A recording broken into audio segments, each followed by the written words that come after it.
do do do do do do. Da da da da da da da da da da da. Oh, that's what you were connecting to. I was wondering, all of a sudden my computer was like, do do do, I'm connecting to things. Like, why? What?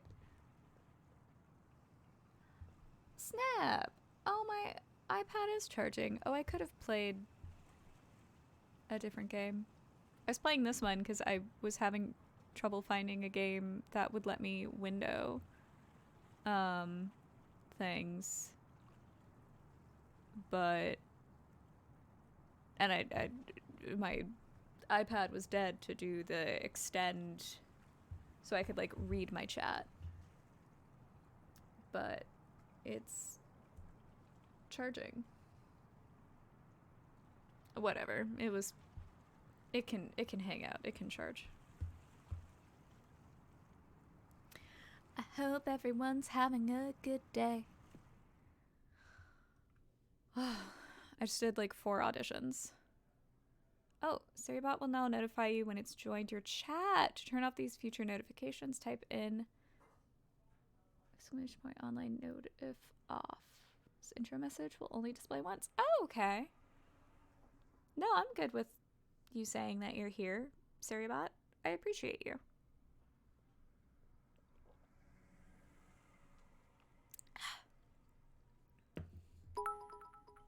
Oh my god, ink!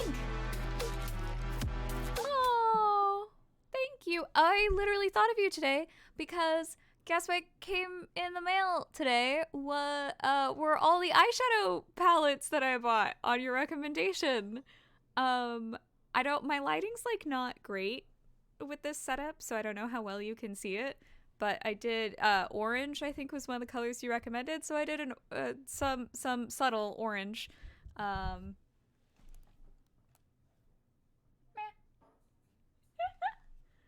I love it. Thank you for the recommendation. It is so nice. You thought of me? Oh my god, I did. I got they're like sitting over there, but yeah, I got all 6 of the primary like their palettes. So I used the orange or no, is that honey? I don't know the names of them, but yes, I got them. They just came in. I'm super excited. Yeah, I was like sitting down because I had to do a bunch of acting auditions, and so I was like spread them out. I was like, what is the color that I want to go for? Wait, ink said orange was a good color. I'm gonna use orange for this audition look. They're so good. The pigmentation, yes, it was so nice. So like I usually get like really cheap stuff because I don't have money. But like so like I'm not used to like good quality stuff. And the second I just like when I put my brush on it alone, I was like, oh, I can already tell this is really nice. So thank you so much. I'm gonna be playing with this, hopefully doing more crazy stuff. I had to keep it pretty minimal for auditions. But I hope to like play more with the colors. I'm so pumped. I'm so pumped. Same, but ColourPop is worth it on sale. Oh my god, absolutely. That was like $45 and it's 6 palettes. Little palette. Like, yeah. Absolutely worth it. That was a good deal. So thank you so much. I'm like, oh, I'm so excited to play with the makeup. I'm also excited to play this game, but like, yeah. The barista here seems like a nice enough guy. He wrote Nora's name Lola, though. I mean, he must have misheard it. Yeah. Maybe. I don't have Orange You Glad, but Honey is great. Yeah. I was like looking at all of they all have like really fun colors. I especially am excited to play with the glittery ones. But I really want to do like a rainbow look at some point. Just because I've never done one, because I've never had like good... Ollie! Oh my god, thank you! Holy cannoli. That's, oh my god. Oh, Simsy Pride! Ah, Yes, rainbow. Oh my god, glitter is amazing. Yes, I'm so like, yes. Ah. Oh, yeah, I'm thinking of like all the makeup looks that I want to attempt since I've never had like good pigmentation in my eyeshadows before, so I can never play. Yeah, 1 year. That is insane, Ollie. Also, oh my gosh, you haven't been at school, but they had, uh, um, this like group came in to the what are the words? They were like hanging outside the cafeteria. You know how like sometimes there are things there, but they had a whole bunch of Pride stuff. So I like freaked out. I think I may have weirded them out because I literally like did a happy dance when I was getting these. I was just so overwhelmed at the inclusion that I was just like, ah, and they were like, yeah, you live your truth, and I was like, thank you. I'm gonna awkwardly walk away now, but also be really happy. Also, this one is definitely unglued and needs to be fixed, but I don't know if you're coming in soon, but they've been here the past like 2 days, so they might be here all week. You can hardly see, but I always put glitter over my eyeshadow. Your makeup always looks so dang good. I love it. Also, your whole setup and like the camera, it's like really in focus and really nice. Pam got me NB and Ace. Oh, yay! Yay, yay, yay. Ah, I love that they're doing that. I love that they like cover the bases too. I don't know. I feel like it's not always. They don't always remember all the flags, but I feel like they did. So, yeah. I really like the NB flag. I like the purple and yellow. I love the Ace flag, but I really like the NB one too. It's nice to know this is an option. The tea and coffee at the counseling center didn't look so inspiring. Am I being a snob? I mean, work beverages are typically, you know, those complimentary things typically aren't as great as like a fancy coffee house. I'm not back until the 11th. Yes, the Ace flag has great colors. Yes, it does. I don't even know how, but like I want clothes that like don't scream Ace flag but like are the colors. Maybe in reverse, maybe purple on top. I don't know what I want to do, but I want to do something because like it's a good palette. Rain, hello. How are you? Oh yeah, I feel you. I have a cute little necklace. What? I don't know if I've seen this necklace. Solitaire's hard. There's a reason they're called patience games. The trick is not to get ahead of yourself. Sometimes what seems like easy forward progress is actually something that's going to get you irrevocably stuck. You know, like life. Okay, downer. Think carefully before each move and you'll start winning games. I remember you had a good head for this kind of thing back in school, so I dare say you might just need to get into that mindset again. You can do it. M cubed. Oh, good. Oh, Saitama Japan. Okay. I'm great just with my fam in Ohio, you know. Yes. Are you gonna swing by and tell my parents hi? Just visit with my fam? Our fam? We're fam. Mutual fam. How is Ohio? Was getting there fine with your Mortal Kombat get up? Hey, seems like my original message might have gotten lost in the shuffle. Believe me, I know how it is. So I'm looping back around on this. Any interest in speaking with me about the origins of parametric therapy and Eliza in particular? See below. Trying to track down a certain Evelyn Ishino Aubrey, who was one of the principal developers of the Eliza system from Skanda. Is that you? If not, apologies and please ignore. I'm something of a cultural commentator who's looking to write about the early origins of parametric therapy and where it's going from there. Does it deliver on its promise? What do the people who work on it think of it now? On a more general level, how has introducing increasing levels of automation into human life affected us? Depends on the way. Not all of it's great. There are some well-known names that seem to grab all the press and speaker slots when it comes to this subject, but I'm interested in speaking with people who might have a different perspective, maybe a more skeptical or even subversive perspective. If you're willing to participate, just let me know and we can set something up in person or online, whichever works best for you. It could be a great opportunity for you to get your side of the story out there. Peter Gerd. Interesting. It was a quick trip. Just want to say hi. Love you, miss ya. I will be back and forth, though. Greyhound was only 4 hours, but my butt hurt. No! I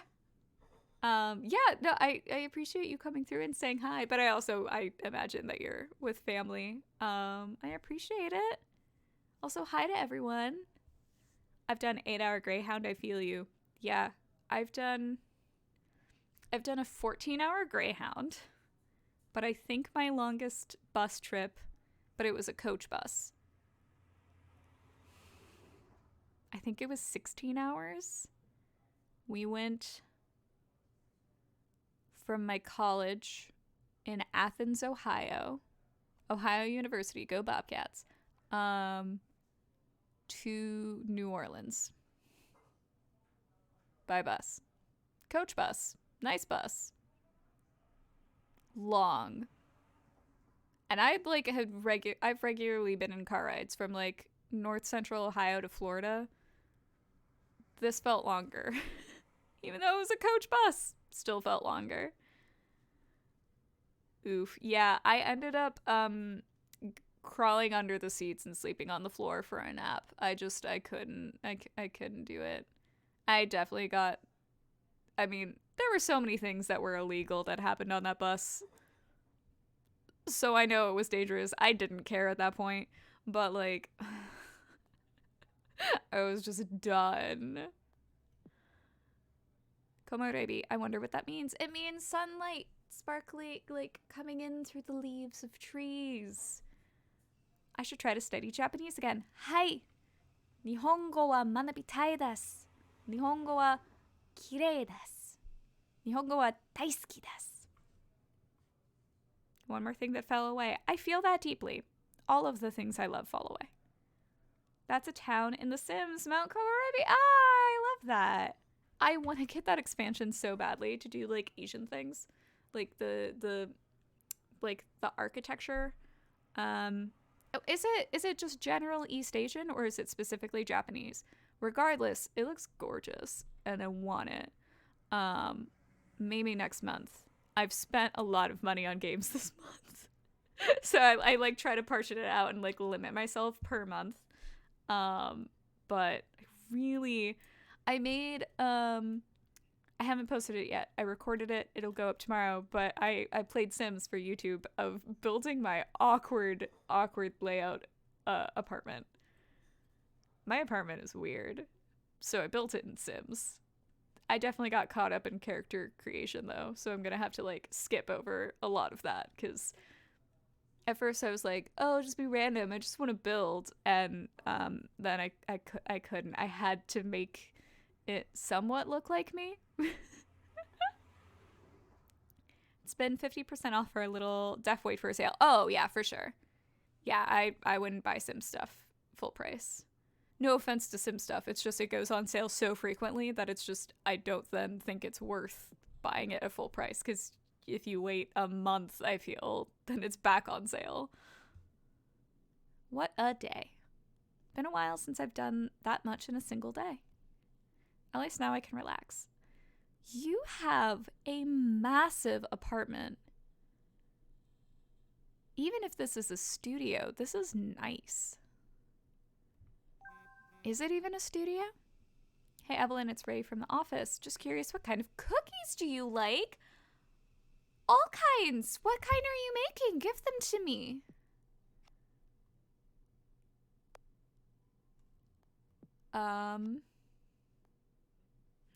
Oh my god, they have I'm not really a cookie person as an option. I mean, I guess that's really good. Inclusivity, it matters, but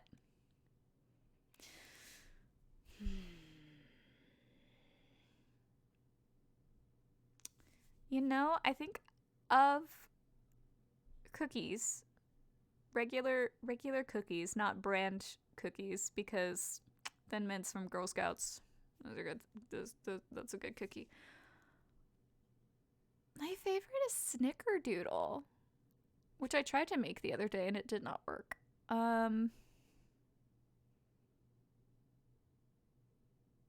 Which I don't consider an obscure cookie. I guess I'll go with chocolate chip because I love me a good chocolate chip. But I want my roommate and I differ on this because she's like weirded out by everything. So she will not have this. But I want, like, my favorite thing is an underbaked chocolate chip cookie. Like, it is still raw in the middle, a little bit, a little raw, so that you do that like pull apart, and it's just like that ooey gooey goodness. I love it. I love it. And she's just like, but it's underdone. As I'm just like eating plain like raw cookie dough. I'm like, girl, I do not care. This is cocaine to me. Yes, yes.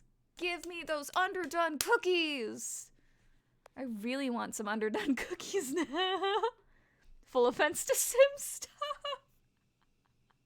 Fair. The classic. I bake cookies for the team now and then, and I try to mix it up so everyone gets their favorite at least once. Oh, that's really sweet and considerate. Yeah, that's really nice of you. Oh, it's no big deal. The thing about baking is, once you start, it's pretty easy to just keep going. You have everything out, so you might as well do multiple batches, and the cleanup takes more or less the same amount of time. That's fair. I still haven't cleaned up from the cookies that I made a couple nights ago. I mean, like, yeah, the dishes are just in the sink. The ingredients are put away. I think. Yes. The ingredients are put away. I need to clean, but I'm also working, like, a lot. Yeah, I like baking too. Yeah, I do like baking. I suck at it, but it's fun. It is fun. Yes. Thank you, Ray. Baking, huh? Cooking in general is something I feel like I could try to get better at. Yeah. Same. At some point.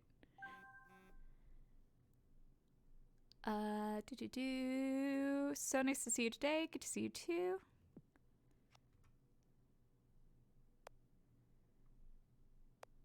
We should do that more often. Yeah, we should.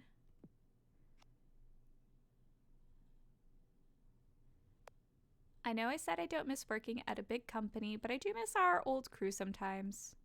Yeah. I really want cookies now. I write software for myself now. It's so much better. Come to my show, though. You're coming, right? Please come. Please. Nora. What? It's a bad look to beg like that. Oh, that's so mean. You're funny. I don't know what the type of You're Funny is, but I will go to her show. She is my friend. I wish to support her. Yes. Now I'm really exhausted. Why is even just texting with people such an effort? I mean, I feel you. If I've done a lot in a day, sometimes even like talking can be a lot from certain people. If it's like, especially like doing business emails, there are times where I will put that off for like 2 days because I'm just like, I just don't have the mental capacity. And it's nothing like against the people, like they're always lovely people, but like I'm just like, no, I'm just like at my limit, and I need not to be at my limit before I can like engage with people again. I should tidy up the shelves at some point. Some of these books still spark joy, don't they? Good reference. I hope they do. That's what I can do. That shiz is mechanical at this point. Nice. Ah, envy. Envy. Those have been sitting there like that for a long time. I meant to put them up. Not sure what I'm waiting for. Yeah, I need to get better about that. Some of these clothes I've had since college. Wish I could reinvent myself like Nora. Not that I would know how. So I have clothes that I wore in junior high still. Are we supposed to just get rid of all of our old clothes? Actually, I have clothes from elementary school. I eventually I made a t-shirt quilt. So, like, I have it, but obviously can't wear it because now it's part of a quilt. But I did used to still wear a t-shirt that I had in the 2nd grade. It was my soccer jersey that they were ordered. The dude who ordered them,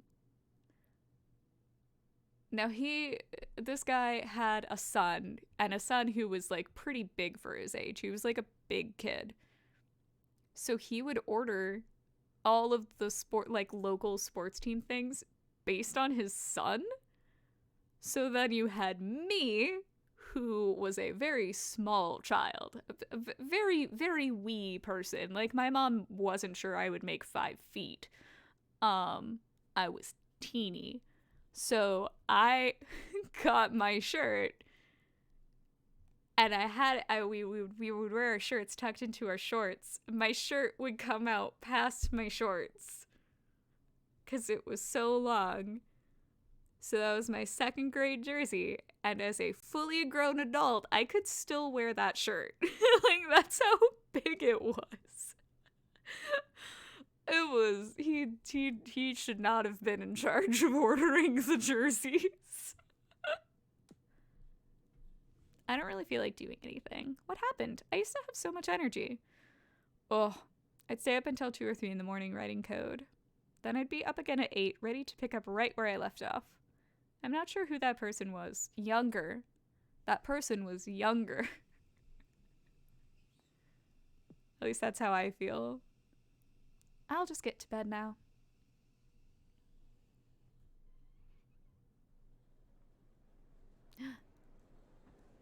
Chapters? Oh, there was a chapter select. One Mind 2.0, escalating the wellness revolution.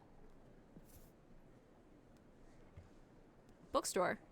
Went to Magus Books today, and Shelley told me you don't work there anymore. Made me sad. You were the best part of going to that store for me. I always appreciated your presence there. Wink. Best of luck in your new endeavors, wherever that they may take you. I assume because you have my number or email that we're friends, but I don't like you.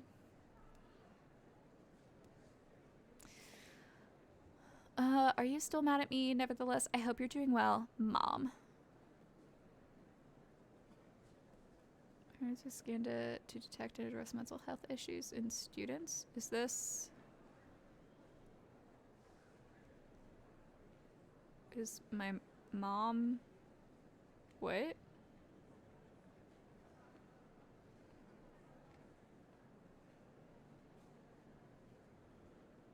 Oh, okay.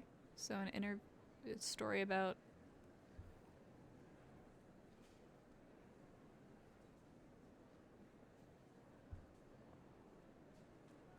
Okay.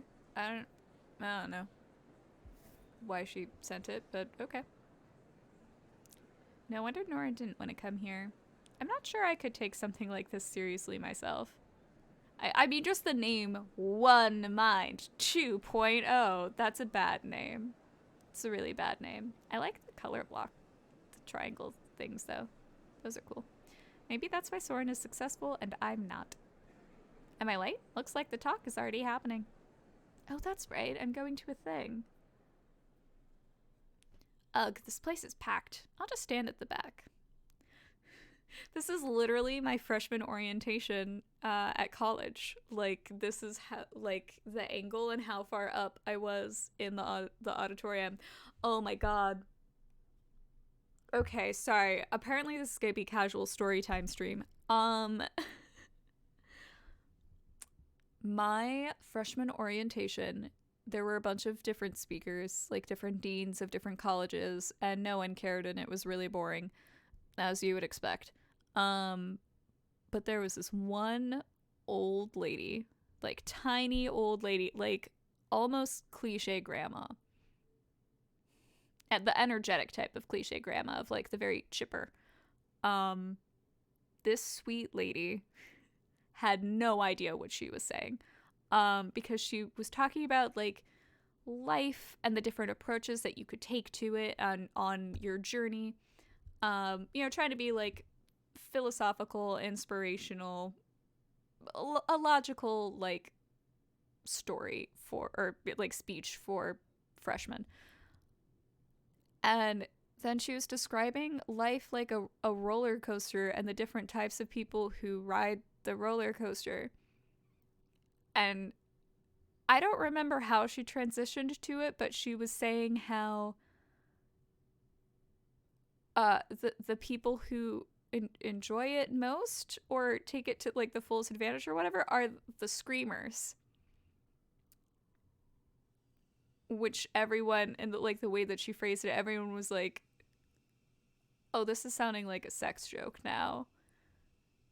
And so like people started laughing, and I don't know if she like didn't realize the way that she had said it could be interpreted as like a dirty joke, but it was just like, the audience is engaging with me, they're reacting, let me go more into it. And so she just like kept using it. I'm just like, yeah, and scream it, and just, be a screamer, just scream, just be a screamer. And just like everyone in the audience, we were just like crying laughing at this point. And she's like, yeah, we're all on the same page. And we're just like, oh, I don't think we are, and if we are, I don't know why you react like this is weird, but also funny. So I just think of her every once in a while, just like, just be a screamer. Just do it. Just do that. Oh god. Good times, college.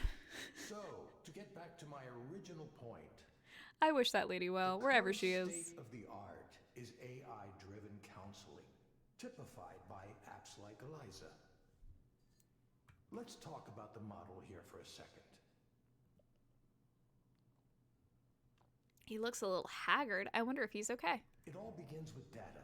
You collect all the data you can, from base level metrics like heart rates, body temperature, blood pressure, to higher order metrics like hand movement, head movement, gaze aversion.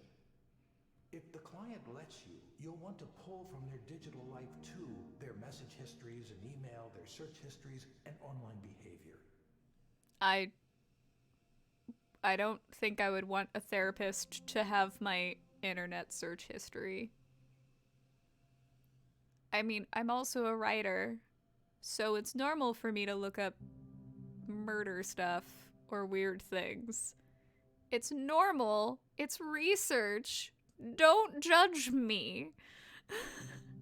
Mumi is yelling for friendship. I'll be back. Absolutely understandable. Please. Miss Mumi is #1 priority in the world. 10 out of 10. You know what? 20 out of 10, cat. It's all potentially valuable. Then you compare the client's responses to relevant data from thousands of other clients and build a model of the client's psychological state. This approach has worked well so far. Eliza is still the best and most advanced version, but that's just my personal opinion. For those of you who don't know, I was the team lead and chief psychologist for the Eliza project at Skanda for a number of years. Skanda. Taking credit for all of it, I see. Now, even though this is a proven approach, there are two weaknesses I'm going to highlight. One is the data I was just talking about. You're completely dependent on that. Collect as much as you can, sure, but it's important to keep in mind that you can have all the data in the world and still not understand why things work the way they do. Well, yeah. Humans are a mix of completely simple and vastly complicated. And that's important for us to know, because if we have something that works, but we're not sure why, then what do we actually understand about ourselves? The crucial step after data is the model. The data needs to be used to validate a model. If you can't make a model, you're finished. If that sounds like basic, obvious science to you, it is. But I was surprised to find out just how many people from the tech sector don't think this way. I suppose you don't need to understand why something works in order to make it into a product and sell it. Obviously, though, if you had mastery of the underlying details, Lila, you'd hi! be able to adjust the process. How and are you? potentially make it work even better. The audience is getting impatient. Clearly they're expecting something big. One further note while I'm discussing modeling. Many of the startups trying to address mental health right now are completely ignoring the insights provided by the field of traditional psychology. They do so at their own peril. Many of you know already, but as a brief personal aside, I was a professor of psychology before I joined the tech world. This dude's delivery of these lines is like great. I'm continually stunned at how little the tech heads It's know very or good. even care. Spot about on, the I feel. hundreds of years of psychological research that has gone on in my field. It's like just full of himself enough. It's really good. That's something I can talk about at length, perhaps another time. For now, I'll move on to the other weakness I mentioned. I'm good. Currently holding Lu 10 hostage because I put his new set of claw caps on him. Typing with one hand, so I'm slow. Oh, poor Lu 10. Cruel fate has befallen upon him. This is the real one, the big one. It's treatment. A system like Eliza can tell what's wrong with a client to a certain level of accuracy. Don't feel but it bad. doesn't quite know how to turn that into a comprehensive treatment plan. I'm just trying to picture what's going on in his mind. I feel like he probably feels betrayed. But also I completely understand. Yeah, claw caps are good. Yeah. I am on your side. I'm just imagining what's going on in his brain. It can suggest therapeutic programs and activities, and soon it might even issue its own prescriptions without having to go through a doctor or a psychiatrist. He had one day of free claws and messed your stuff up. Oh no. I'm so sorry. Oh, that would suck. That would definitely suck. Oof. Well, as long as the FDA continues to look upon us favorably. Oh my gosh, stop yawning. I wouldn't want just a computer to give me drugs because, like, again, I don't exactly trust doctors in this regard either. Actually, I don't trust them at all in this regard, but, like, who's paying you to prescribe these drugs? Like, at least with a human, you can judge more clearly, potentially, whether or not they're, like, a snake. But those are blunt instruments compared to what I'm going to talk about next. He did stuff he has never done before out of spite? Oh. Why is he angry or just felt like being spiteful? Maybe this is it. Is he going to go where I think he is? Many of you know there's a technology still in its infancy called direct stimulation. For those of you who haven't heard of it, direct stimulation is a way of creating sensations within the brain with targeted electrical impulses. Imagine an augmented reality headset, but instead of working on your eyes, it stimulates the brain in such a way as to induce a specific dream. That sounds kind of horrifying. A spring meadow, for example. I wouldn't want someone to be able to control and put things in my head. This sounds fantastical, I know, but progress on this technique has been occurring faster than you think. We're actually quite close to a workable demonstration model. How is that possible? Well, first of all, we only suggest an overall feeling. Your own brain does most of the work, just as it does in your dreams. Okay. It fills in all of the visual details using its own set of memories and expectations. It's still... I mean, that sounds less bad, but still not great. So this is what everyone came to hear. Induced dreams via direct stimulation can contain all the therapeutic content of VR therapy without the need to create realistic graphics or other content. I'm sorry for the yawning. I definitely have not been sleeping enough, so this stream is going to be semi-short. Instead, it harnesses the brain's creative power to dream up the situation for itself. Combine that with the insights we gain from parametric therapy systems like Eliza, and you have a complete end-to-end, fully automated system. I don't know, but his paw prints are all over the walls because he decided to be sideways. Is Lutan actually a girl and so gravity just doesn't affect her? So, you know, she just decided to go to the gym and walk around.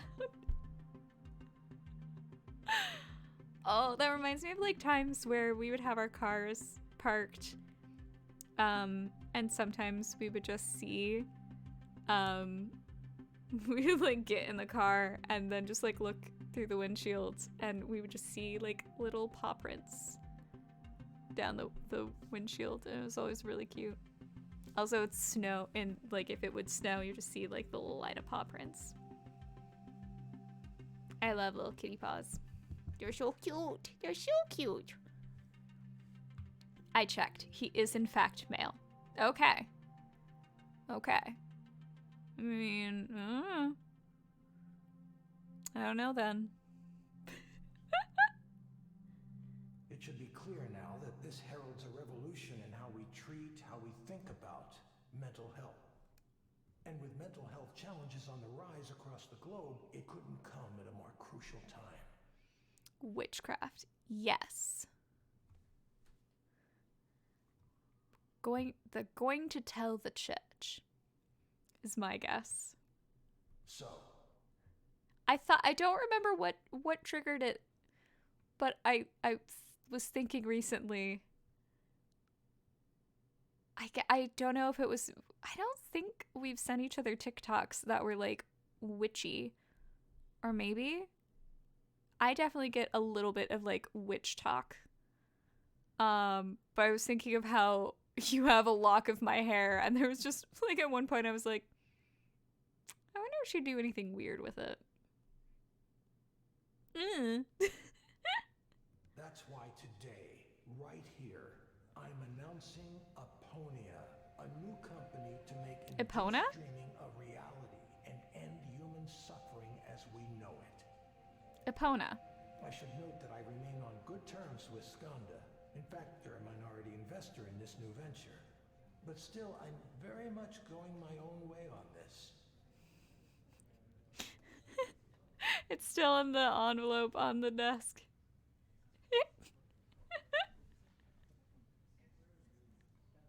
Sorry, cat. I understand. It's no secret I love that it when Rainer and I kitty's don't tight. always agree, and that's I just why love we cats. mutually Okay, decided cats I are should great. Pursue this paradigm shift on my own. As for details on the venture itself, I don't have anything specific to announce at this time other than that the technology is real and working in prototype form already. Ooh. But you can be sure to hear more from me on that soon. Thank you.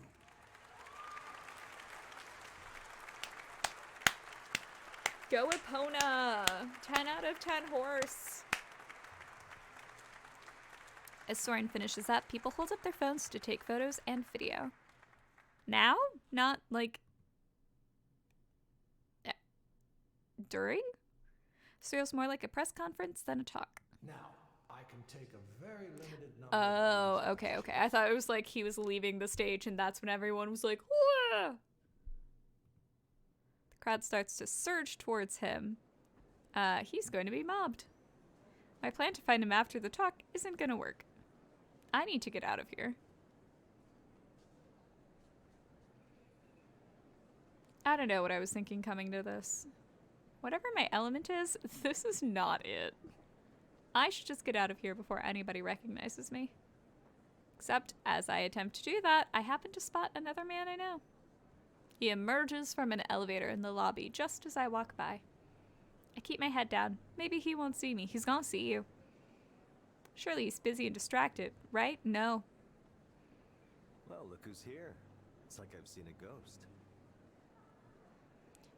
Yao Ren Rainer Sai, Chairman and CEO, Skanda Corporation. Good to see you too, Rainer. Where are you these days? I lost track after you left us. Nowhere. Nowhere? Nowhere is no place to be. Come by the new office sometime. You should see where we're taking Eliza. Sure, or okay. See, I just don't know which...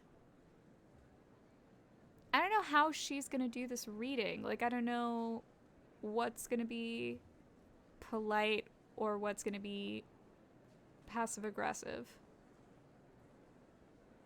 I assume this... I feel like with this one, the hesitation, this is like the nice option. And this is gonna be the more abrupt one, so I'm gonna choose this. Okay. Good. Sarah will set something up for next week. Glances at the person standing behind and to the side of him, presumably Sarah. She nods almost imperceptibly. See you then. I agreed before I could think about it. What's this all about? What does Rainer want with me? We didn't interact much at all when I worked there. I didn't think he would even remember me.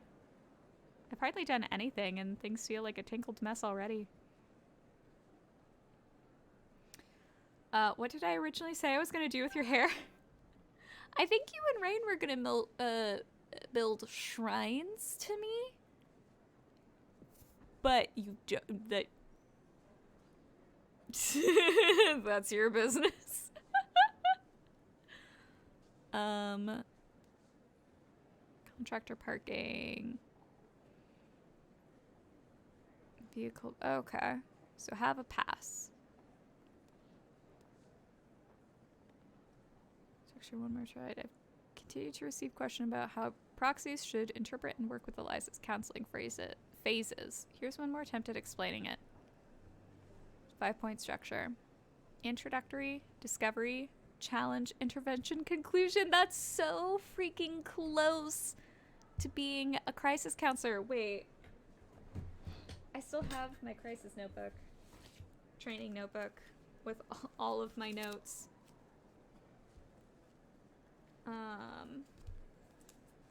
And there is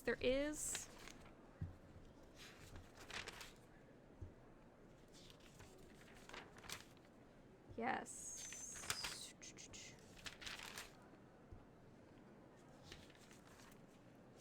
Where is it?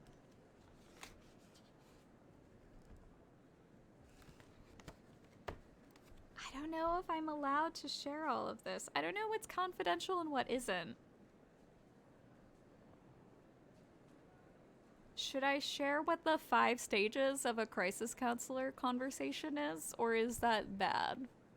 Am I breaking some kind of oath? Are these things, because like it's volunteer based. I know that we're not allowed to like say specifics of conversations we had, which makes sense. That's a privacy situation. Oh, that's right. Okay, I'll get to work. It'll be a dual shrine for you and Lieutenant, because I'm about to murder him for fighting me. I'd say share it. Okay. Because I feel like that makes sense, because, like, anyone can do this, so I don't think this is confidential. But the 5 stages are build a rapport, exploring and risk assessment, identify the goal, collaborative problem solving, and end conversation. So yeah, this is very similar. Yeah, exploring and risk assessment, they just call it discovery. The challenge the client's assertions with the goal of inducing the client to reevaluate their current notions versus identify the goal. Well, I guess problem solving is the next one. Intervention. So, making like a plan.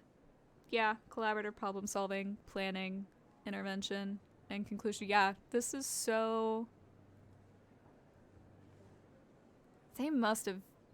Someone in their team or multiple someones either was a crisis counselor or did a lot of research, which honestly, very impressive.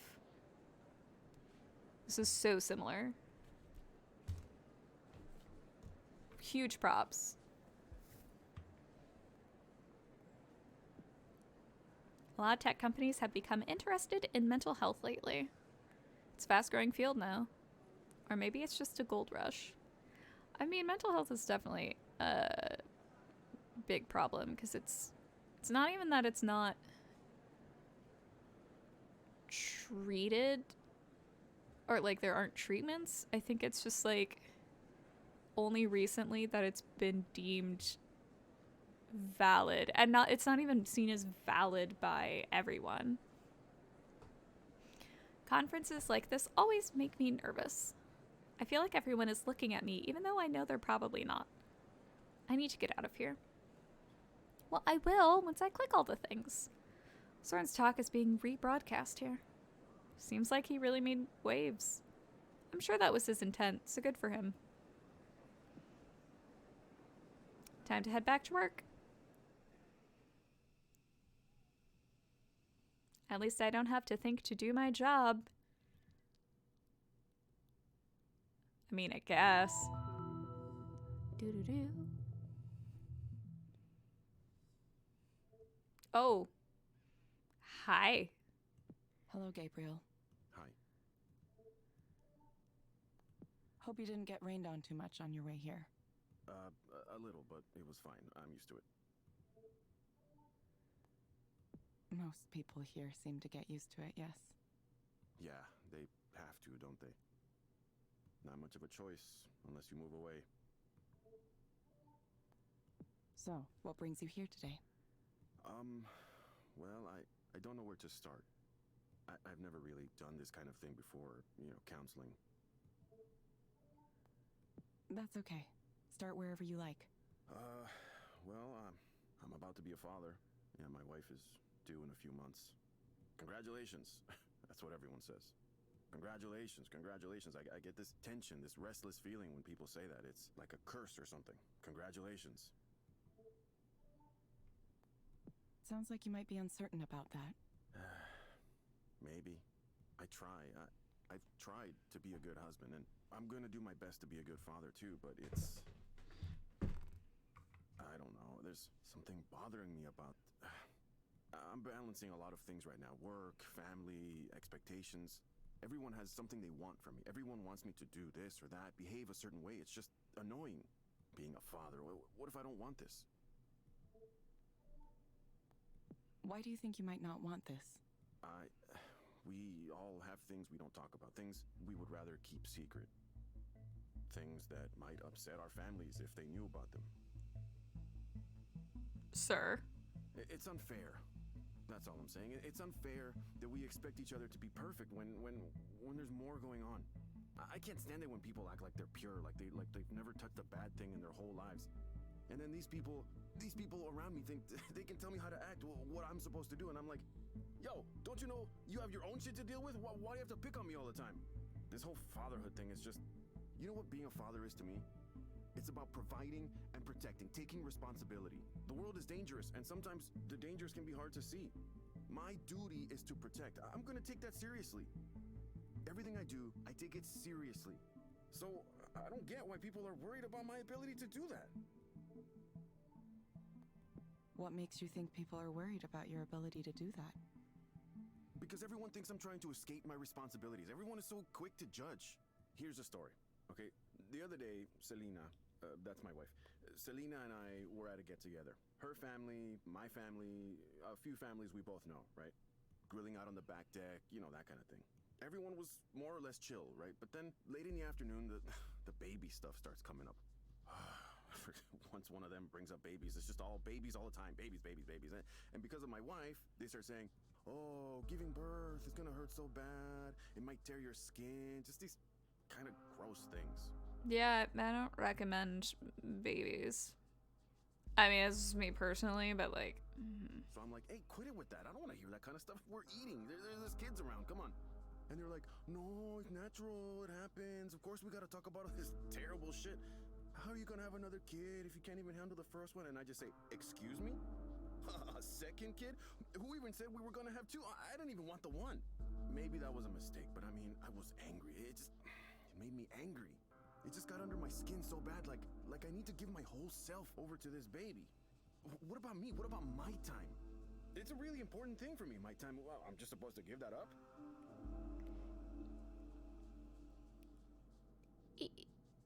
I mean, for a bit, kind of, until it can function or like take naps.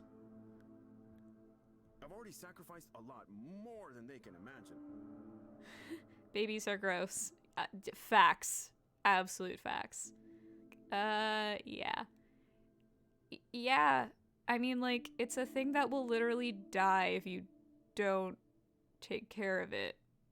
And it's gonna be very demanding. So, like, you don't really get your own time unless baby's asleep, and then maybe you can do something, but chances are you'll probably also sleep. I give everything of myself away. Job, family, everyone wants me to be something for them until there's nothing left. But I can't talk about this stuff to anybody. They just say I'm being selfish. I mean, like, I get you, but then you shouldn't have a kid. It's like what I want just doesn't matter. Here's a question, Gabriel. If you were to have something you wanted right now, what would you choose? This is weird because, like, he was just saying being a dad is taking responsibility, and now he's like, but what about my time? Like, bro, right? Because at first I was just like, okay, yeah, be responsible. And it's just like, no. I don't want it. Like, okay. I feel like you have a lot going on in your mind, dude. Oh, I'd be far away from all this. Are you just, like, scared? Do you just not like change? Did you and your wife discuss the baby before it was a thing? His womb lands are a mess. Deep in my womb lands. You freaking knew! I'm sorry, they're just so funny. Oh, I know I'm making fun of an actual person, but, you know, she deserves it. Ugh. Far away from everyone, just on my own for a while. Sorry, TikTok is great.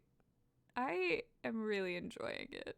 Yeah, I just want to be away. Do I have a tissue? All the temperature changes are making me very sniffly. It's snowing. It's snowing in New York City. Well, it was yesterday. I don't know if any came down today. They may have. Oh, I don't have any. Oh, I do have tissues. Oh my god. Oh my god. From the Anne with an E Netflix event that I ran. Oh my god. And like the director was there, and I happened to ask her, or no, was she the casting director? She was the casting director, I think. I happened to ask her, you know, because like I'm also an actor. It's like, I'm just kind of curious, like, what companies you work, like agencies that you work with, just because like I'm scoping. And she immediately was just like, so, and like we had been having a, you know, whatever conversation and being chill. She immediately shut down and was just like, very cold to me. I was like, lady, I'm not gonna ask you to hire me. I know that would be incredibly improper. Like, I know how to be a person. I'm not gonna be weird to you. I'm just wondering what agencies you look at for just my own research. I'm not... I wasn't trying to make it weird. That was it. That was gonna be the extent of just my question. I was just curious. I'm not gonna ask you to hire me or give me a job. I know not to do that. I was just like, alright, cool, never mind. I thought we were getting along and having a, like, thing. I don't know. I guess I misread the vibe. Snow? Yeah! There's a possible spinoff on Aunt Karen, but all the vids keep getting taken down. What? Dang, she probably has people who try to use her a lot and got triggered. Oh, for sure. Like, because there are people who definitely don't know how to act and are really, really weird.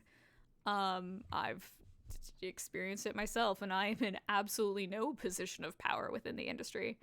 I do understand her reaction, but I was somewhat annoyed because it's just like, we've already established that I'm normal. We've been interacting and working together for hours at this point. Like, you should know I'm not gonna be weird to you. I do get it, though. Definitely a lot of people get psychos. I don't know how to act in any situation. I mean, does anyone really? I feel like a lot is improv, and then they find the path that gets the positive reaction from the audience, so they just use that by default. But it's still improv.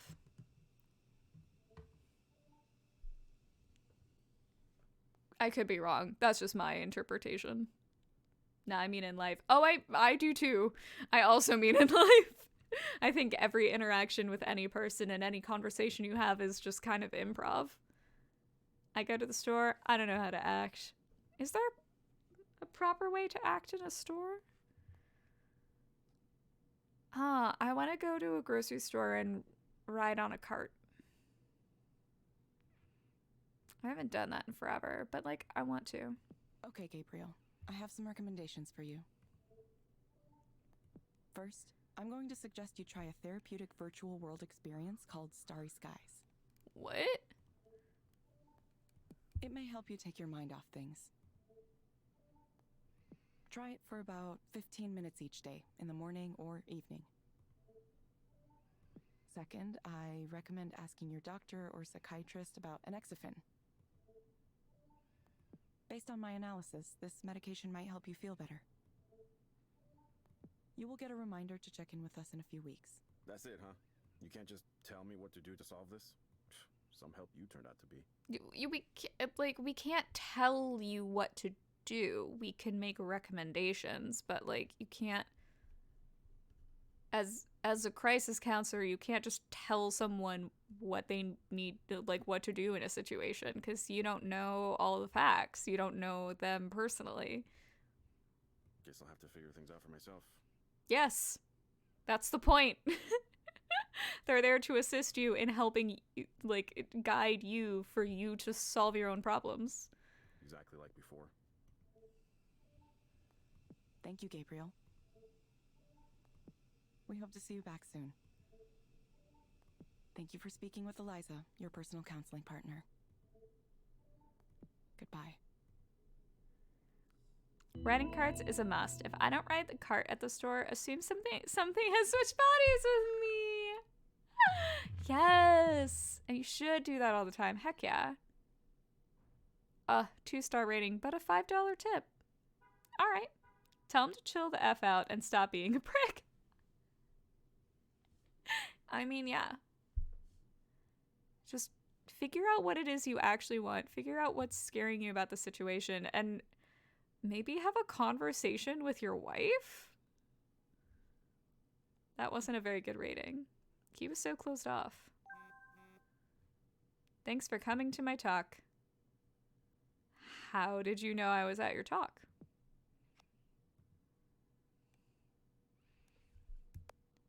Saw you come in for a bit and leave before questions. Don't blame you. You caught the important parts anyway. Pretty interesting, huh? It was nice to see you. Been what, 2 years? Oh. I don't like people who, like, send a million just send it in one text.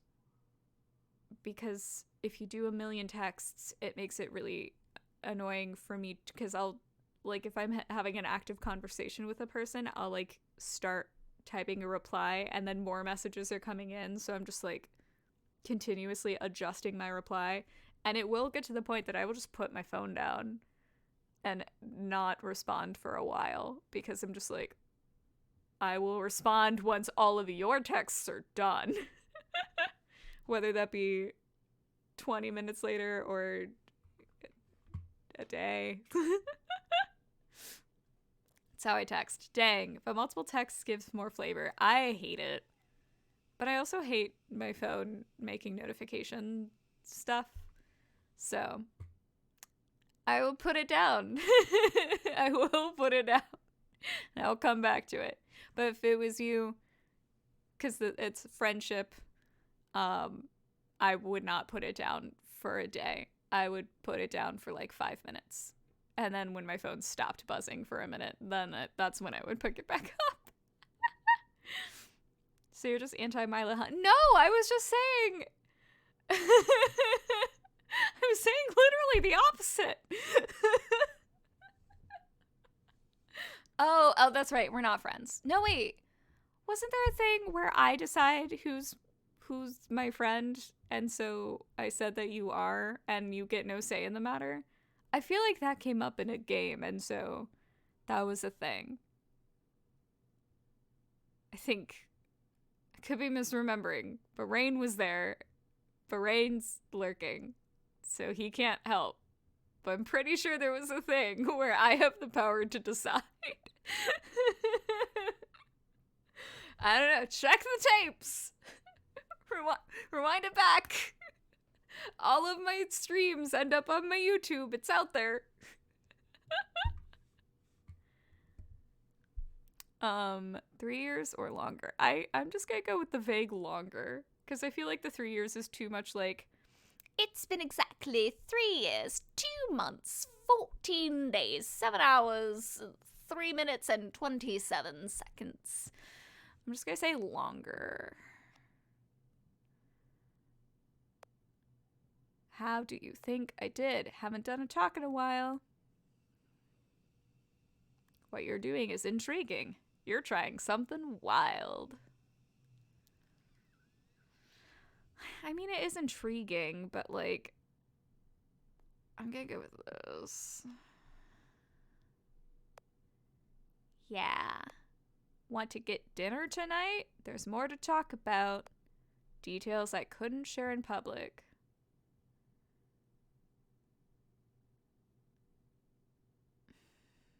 I guess this is a professional talk. Conversation. So I guess if I'm free and if he's paying. That sounds creepy. I mean, it does. I don't like him.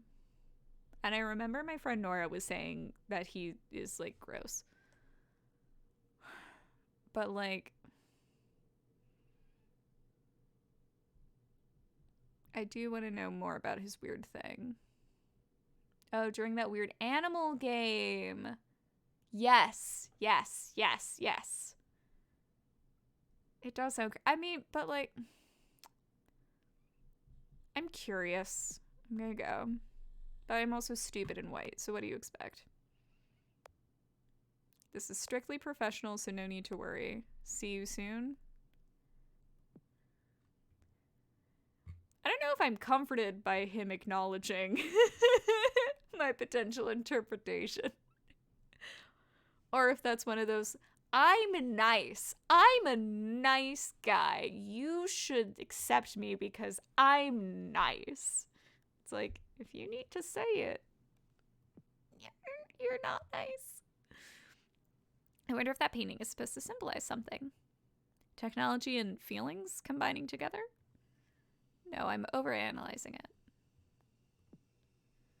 People have all kinds of problems. Problems I couldn't have imagined. Was I rash to believe I could help people without knowing who they were? No. That's crisis counseling, and you can totally make a difference. I prevented 2 people from unaliving themselves. I also failed with 2 other people. So, you know, it's all about a balance. I'm a nice guy, Gray. Notice me. I'm nice. Thoughts and prayers. Yes. So is that thoughts and prayers to me being white? I'm sorry about your situation, that whole lack of melanin. It's trying times, truly. I just have to keep going. Just keep going. Oh, we're doing another equivalent exchange.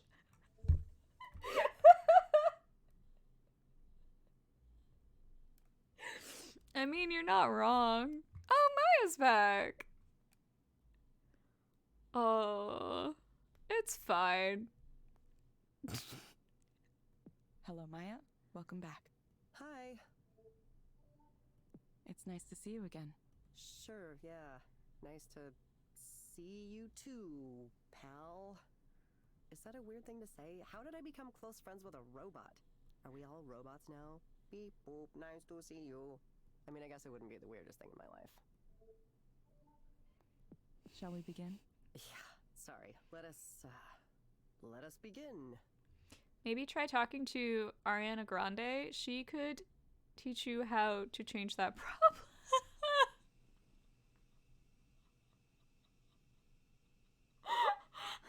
Oh, you're not wrong. Oh, yeah. Some of her looks are a thing. Does she not know you're a person? I'm wondering that. I wonder if... I guess, like, I'm wearing a VR headset, so maybe she doesn't see enough of me to know it's me? Because I guess if, like, my face is covered, what if you aren't a person? I think I'm a person. Because there are scenes of me not in this. I think I'm a person. What if that's the twist of the game? You're AI. All right. What if that's the twist of life? What if this is all a simulation? We're just in the Matrix. It's a glitch. AI with a body. I mean, yeah. Body, yada, yada. Anyway.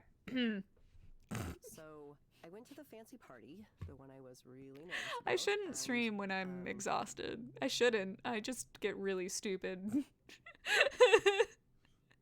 First of all, it really was the type of party I thought it would be. The atmosphere was really smug and self-satisfied, and there were people walking around with trays of appetizers, and you could, like, take one. I want that. I want someone to walk around with trays of appetizers and let me take one. More than one, if it's good. So you're standing there with your little square plate for the food and your glass of wine, and you can't, like, shake hands with anybody because you're holding them. Oh my god, so my roommate is in the, like, TV and Film Academy, so she gets to go to, like, fancy Emmy parties because she, like, votes on stuff. And so sometimes I, like, get to be her +1, hanging out at bougie places with rich, fancy people food and, like, celebrities. Best food I ever had at one of those parties was, like, bacon wrapped scallops. I easily ate $50 worth of food that night. And that was me restraining myself because I would have been a pig. They also had candy, a candy bar, and it's all free. And I was like, I have to limit myself because otherwise I will empty this thing. I will take it in a bag. I will just put it in my purse. I didn't. Mainly because in case for the networking purposes someone would see me and then just not want to hire me. But I thought about it real hard. I wanted that candy. I clipped just through my floor yesterday. What? You tell him, Gray Girl. Hi! Hi, how are you? Bacon wrapped scallops aren't fancy, though. That's a common food here. I used to make those all the dang time. I just never had them. That was just never a thing that's, like, been... Maybe it is served at places I go. But I never had ordered it. And so... It was really yummy. And then... Who is it? Oh, who was that guy? Okay, so this event... I'm gonna tell y'all a story. Is this who it is? Is this what his name was? The event was for... And, like, we watched a screening of... Oh my god. Was it? Yeah, it was The Looming Tower, which, you know, is about...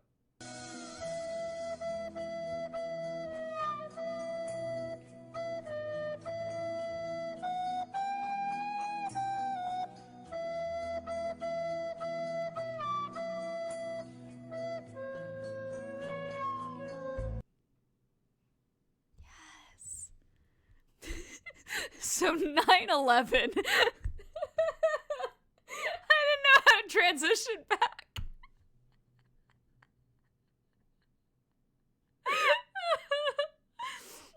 Oh my god.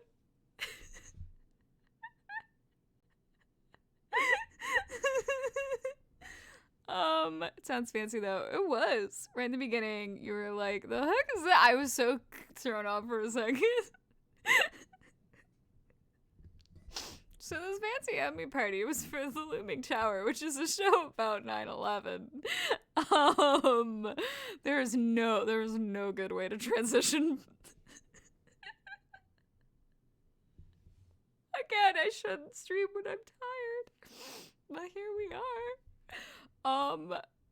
So Jeff Daniels was there, who was on the show, and we did the event. We, like, watched an episode. It was, like, emotions. I had never seen the show. That was the only episode I saw of it. That just was a transition, all right? Jeff Daniels, yeah.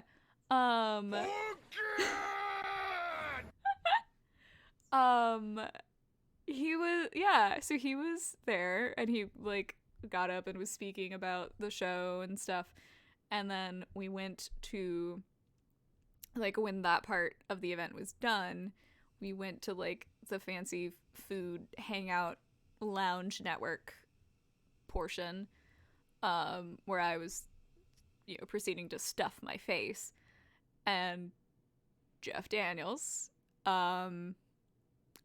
I'm not super familiar with him. Like, I knew the name and the face. But again, at this event, for a show about 9/11, he proceeded to come into the back area with his guitar and perform country music. I am not making this up. I wish I had video evidence. No! God, please, no! No! No! No! Yeah. It was very odd. Like, my roommate and I just kept just being like, is this happening? Is this what's happening? And he just performed. He just gave a little concert. He had a little get up, and he was just playing his guitar. So the actual band that was, like, hired for this thing, like, stopped, so that he could do his country songs. It was the most confusing thing. That sounds right. That's what people did here? What? I'm just assuming that Jeff Daniels just goes everywhere and performs country music, regardless of the event or like the tone of the situation. I just forever will picture now Jeff Daniels going around with a little guitar. Well, what if a survivor requested it? Ooh. Touche. Tip my hat to that. That is a point that I had not considered. 9/11 play country music. Oh. Outside the box. Yes. Honestly, yeah. And that is good thinking. That's big brain thinking. That is big brain thinking. I love it. Oh, Jeff Daniels, wherever you are, I'd keep it real, man. But there are some of those like tall standing tables. So you're like, okay, I'm gonna go Cocktail get one of those, and tables. I'll set up shop, right? Like my little station. But then it turns out there are only like 5 of them for the whole party, and they're all taken. So you're just standing there, frozen, and you're watching all your heroes and people you know from their social media presence just right there. They're right in front of you. Artists, writers, directors. The combined level of achievement there, I can't even think about it. It was astronomical. And for the first couple hours, I was so excited by all of that. I didn't notice the other thing that was happening. Unless you hate country, so you kick the survivor out!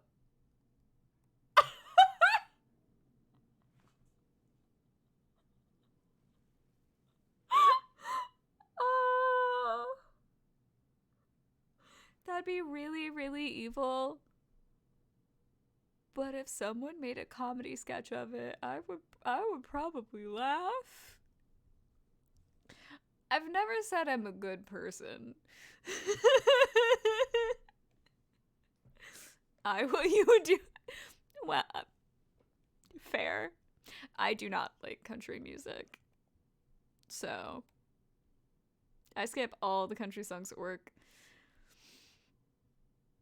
I only play K-pop forever and always. Like, literally, people just be like, oh, play some of your music, and I will look at them dead in the eye and be like, you do not want me to do that. It's like, oh, no, it'll be fine. It's like, no, you do not understand. You do not want me in charge of the music because you will only hear K-pop. Nothing else.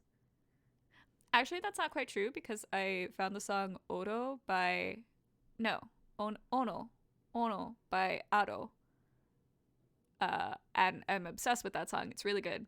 So it'll be all Korean music and one Japanese song. That's it. Don't weaponize your trauma with country music. Fair. There was, I had a coworker one time and she was just like, I want to play music. I like country. And I was like, I'm new and you seem nice, so I will let you play your music. And she's just like, actually, it's really fun, and it's all of these songs about these women murdering men. And I was like, all right, I could kind of get behind that, I guess. Oh, I didn't even realize you were playing a game. What's this about?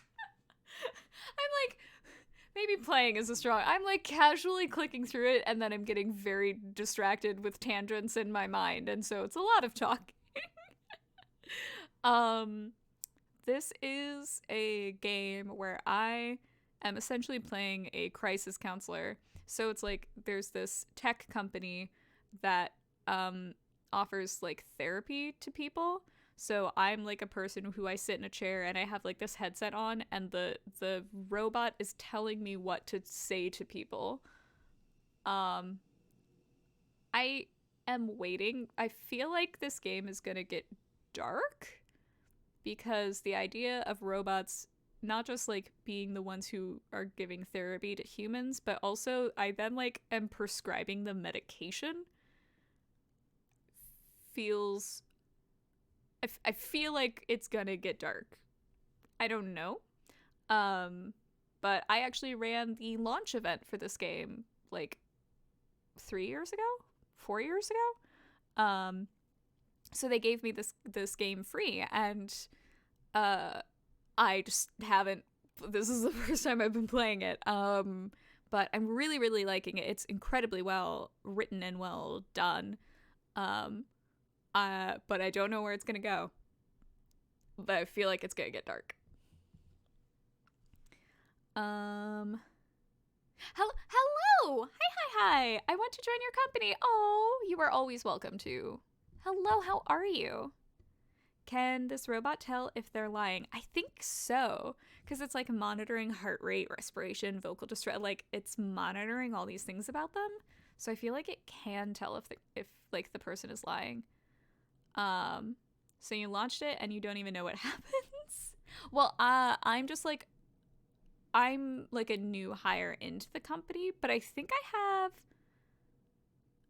a background with the creation of it. It's like hinting at my character's backstory.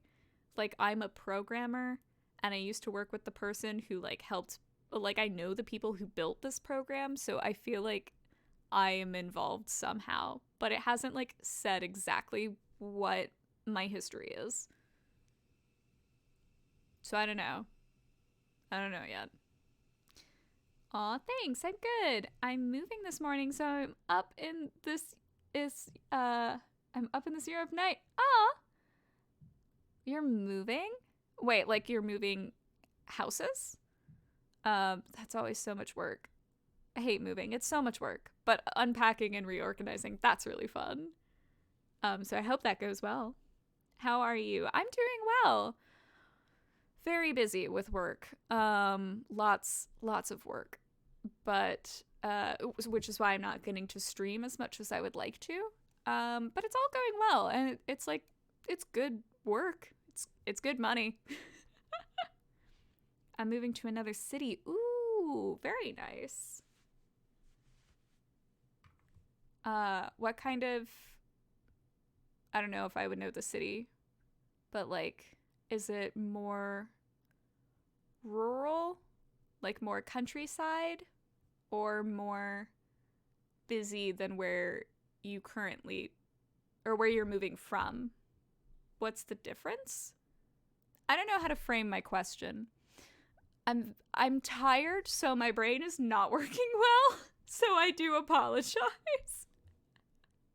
Eventually, it caught up to me, and I had this sudden feeling, this sudden realization. My presence here contributes nothing. I'm just some extra person who just showed up. Nobody wanted me to be here. I don't belong with these people. I haven't earned it. I mean, you got invited, so you probably did.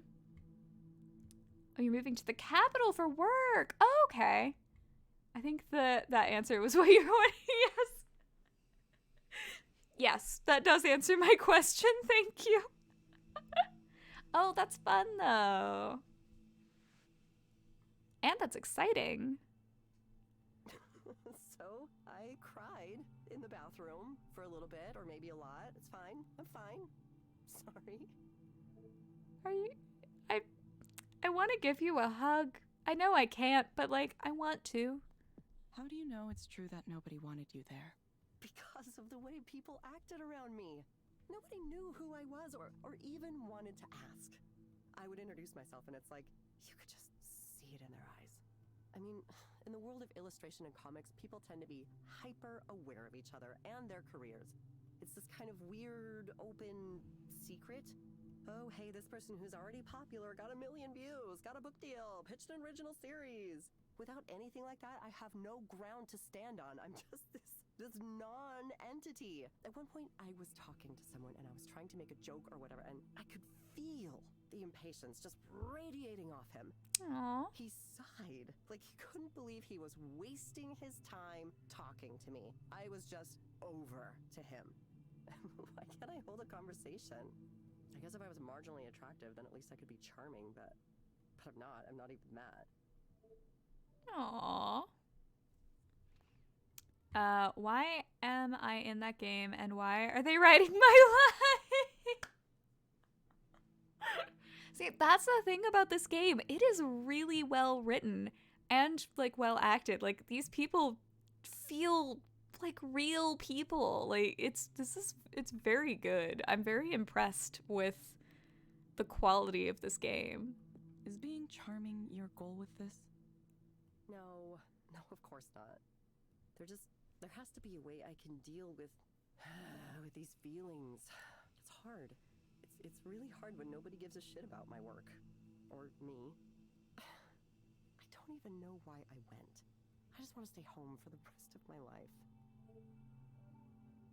Why do you think you went? Because of everything they say about how you have to have your face out there and make connections. Yeah. The successful people in this business all know each other. It's all about who comes to mind. When somebody needs an art director, they'll think of who they know and go, oh, I think she'd be perfect. Why not ask her? So I need to be out there reminding these people that I exist, that I'm here, I'm making stuff too, I'm part of it. Even if nobody responds to my work. And industry parties are fun, right? You can pretend you're successful even if you aren't. At least for a little while. I don't like your responses. Not like you, but the options the game gives you. Yeah. I don't like how... I don't feel like they're empathetic enough. They're not... It's too sterilized, too stark, which, like, is the kind of... Those are the kind of responses you would give. But I feel like it's not validating her feelings enough. Which, in counseling, you do try to offer validations first before, like, asking any kind of probing questions. Because, like, I feel for this lady. Also, I relate to her as well. Like, well. What do we have here? Why, hello. It's me. How are ya? That sounds real HR. Yeah. The options sound like you're half listening and just asked about the last thing you heard them say. Yeah, it does. It's not encompassing enough. Everyone else is projecting this image. It's like their success can rub off on you too. Like, I don't think I would use this system. It's not conversational enough. And, like, you can keep it to proper counseling methods, but, like, acknowledge her more. Acknowledge her feelings more. I mean, I hear people casually talking about their agent, their editor, the amazing people they're collaborating with. And I just get this feeling like, yes, I want that. I need that. Why am I not there? What do you think has prevented that from happening so far? If I knew that, I would be successful already, right? Yeah. I try and try and try, and I make art and put it out there and share it on every social media site and interact with people when I can, but it just doesn't work. Yeah, I feel that. Basic customer service rules. Acknowledge, align, assure, whatever. Yeah. Yeah. Absolutely. I send you friend's invitation? Oh, wait, where? What? Where did you send a friend invitation? Was it on Twitch? Sorry, I'm like looking around now. Oh, why am I not? Oh. Oh, I'm so sorry. I totally did not see this. Yes. Sorry. I have accepted it now. I'm sorry about that. I totally missed that. Oh my gosh, you sent it like a week ago. Oh, I'm so sorry. I genuinely did not see that. Hello. Hi, friend. Oh gosh. Oh, I feel like such a jerk. I promise I did not see that. Sad times of now. I'm sorry. I haven't been on here much. Actually, wait, have I even been on within the past week? This might be the first time I'm on in a week. Wow, Gray, how rude. I know, I'm sorry, I'm the worst. No. Guys, I told you all, I'm the secret villain. This is my villain showing. No, I genuinely feel very bad. I'm very sorry that I missed that. But I accepted it now.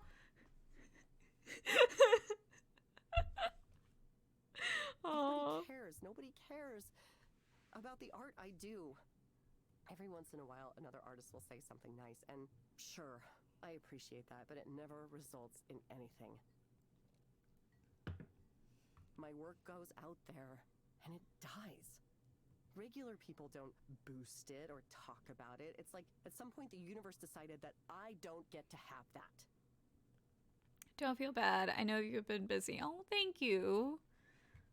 I do really appreciate that. I really, like, I hate how, like, on one hand, I like how busy I've been because I'm debt-free. I paid off my debt this month. So, like, I don't have death.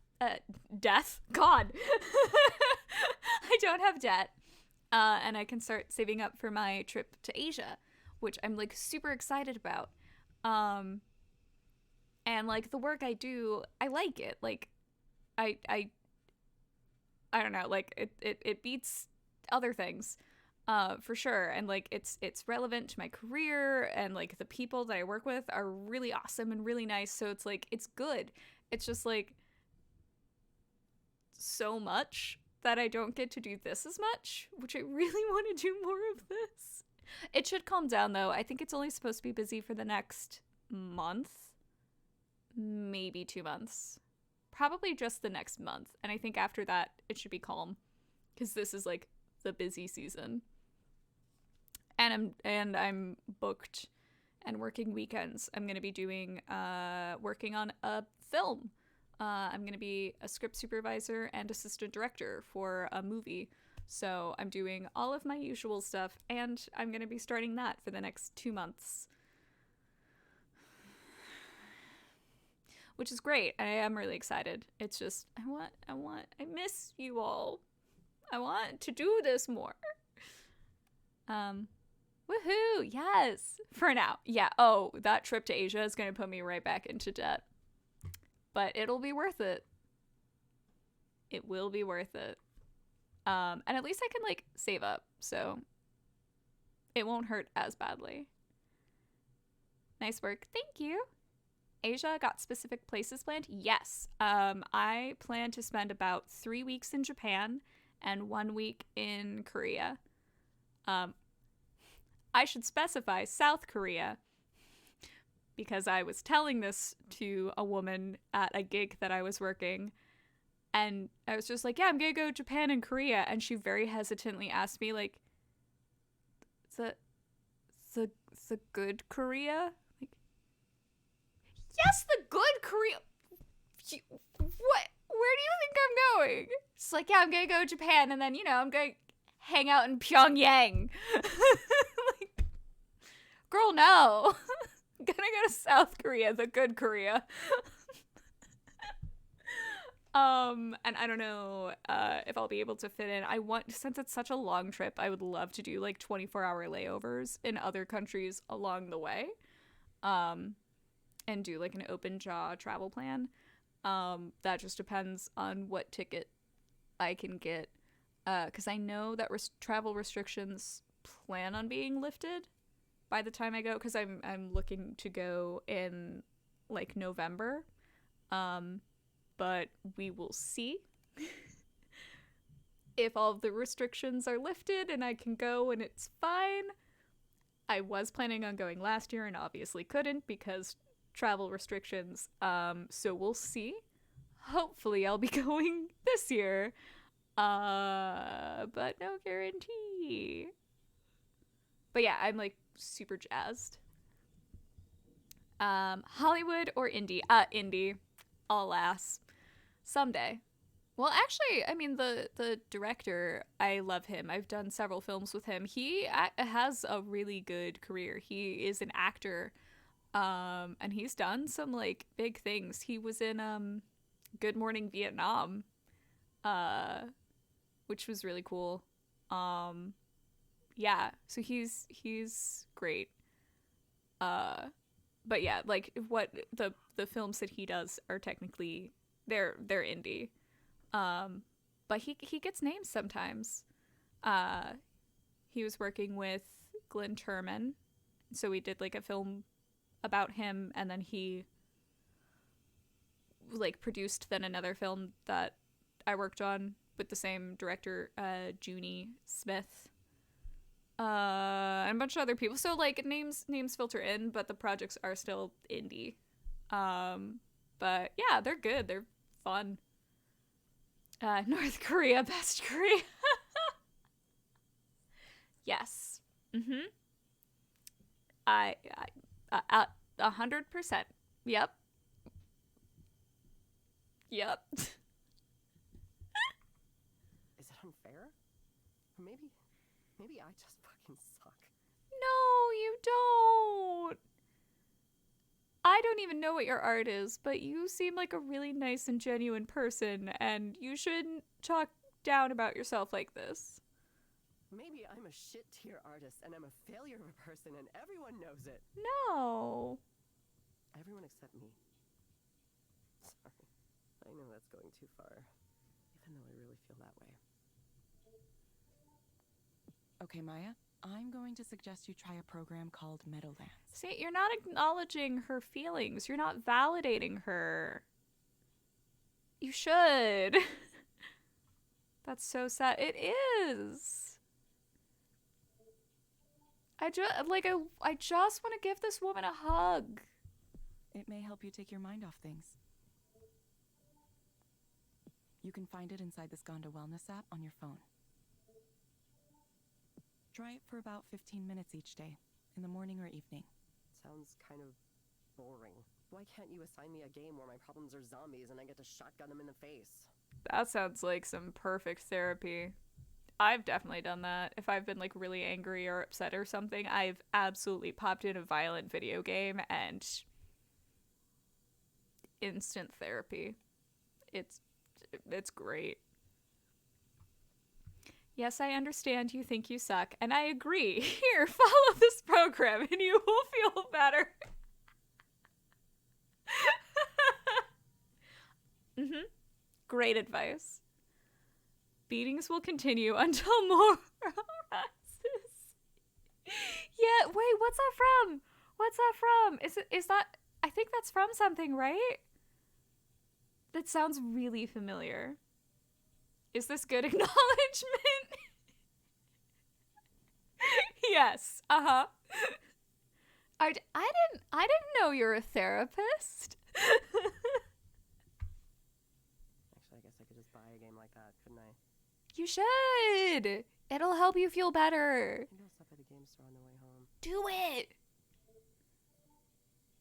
Thank you for coming in again, Maya. We'll follow up with you again to see how you're doing. I want to follow up with you again and find out what game you buy. Yeah, thanks. I appreciate the check-ins. I honestly do. It's easy for me to get lost in these spirals. Thank you for speaking with Eliza, your personal counseling partner. I do customer service. I am so sorry. I can only imagine the type of people that you must deal with. Probably. It's printed on my brother's shirt. Something like, sounds like something out of Black Sails or Pirates of the Caribbean. Ooh, I could see that. I could see that. Goodbye. See you soon. Poor Maya. She's so sweet. Oh. I don't deserve that tip, Maya. You should keep that $5.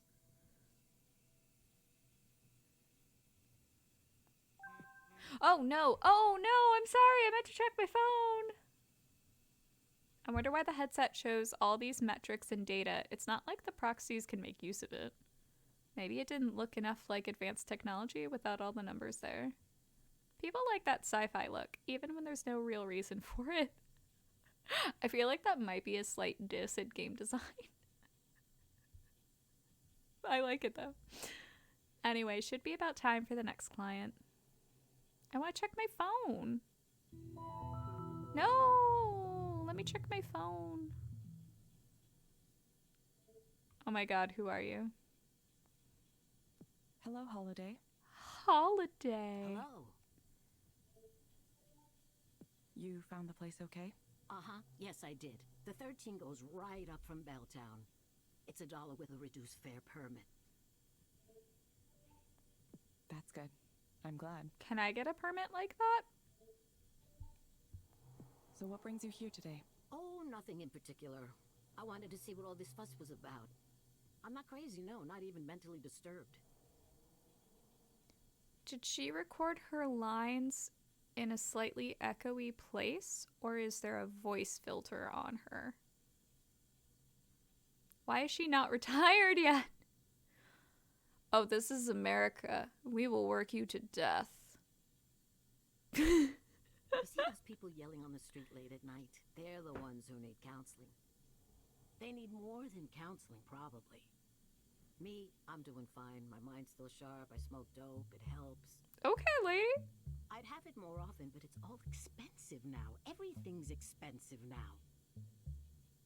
There's a nice young couple in my building, though, and they're always sharing, which is nice of them. I'm sorry, who are you? I think they do something with computers, though I sure don't know what it is. When I moved into the building where I am now, it was $300 a month. Can you imagine? No. As someone who pays over $1,000 a month on my apartment, I cannot imagine $300. They want to tear it down, of course, the property developers. They already got the building on the corner next to ours, even though it's supposed to be on the historical register. Oh, that's gross. It was going to be added, but there was some delay or something, and then bam, Real it's estate's gone. just evil. No, you make people work until they are hospitalized, then you put them in debt and make them work again. I see no faults in what you just said. I see no lies. I see no falsehoods. Like, you're not wrong. Anytime I feel unwell or I'm like a klutz, and so I get hurt at jobs semi-frequently. Not like serious injuries. The most serious being I definitely electrocuted myself a few months back. It was very scary for me because I've never been electrocuted. But like it exited like out of my fingernails, and so I was like freaked out. Just 'cause I had never experienced that. And anytime I like get hurt or don't feel well, my first thought is just like, I can't afford to go to a doctor. I just can't. I don't have health insurance because I can't afford it. I am screwed if I get into any kind of situation. I hate this country. But that's unlimited power. I mean, I guess you could see it like that,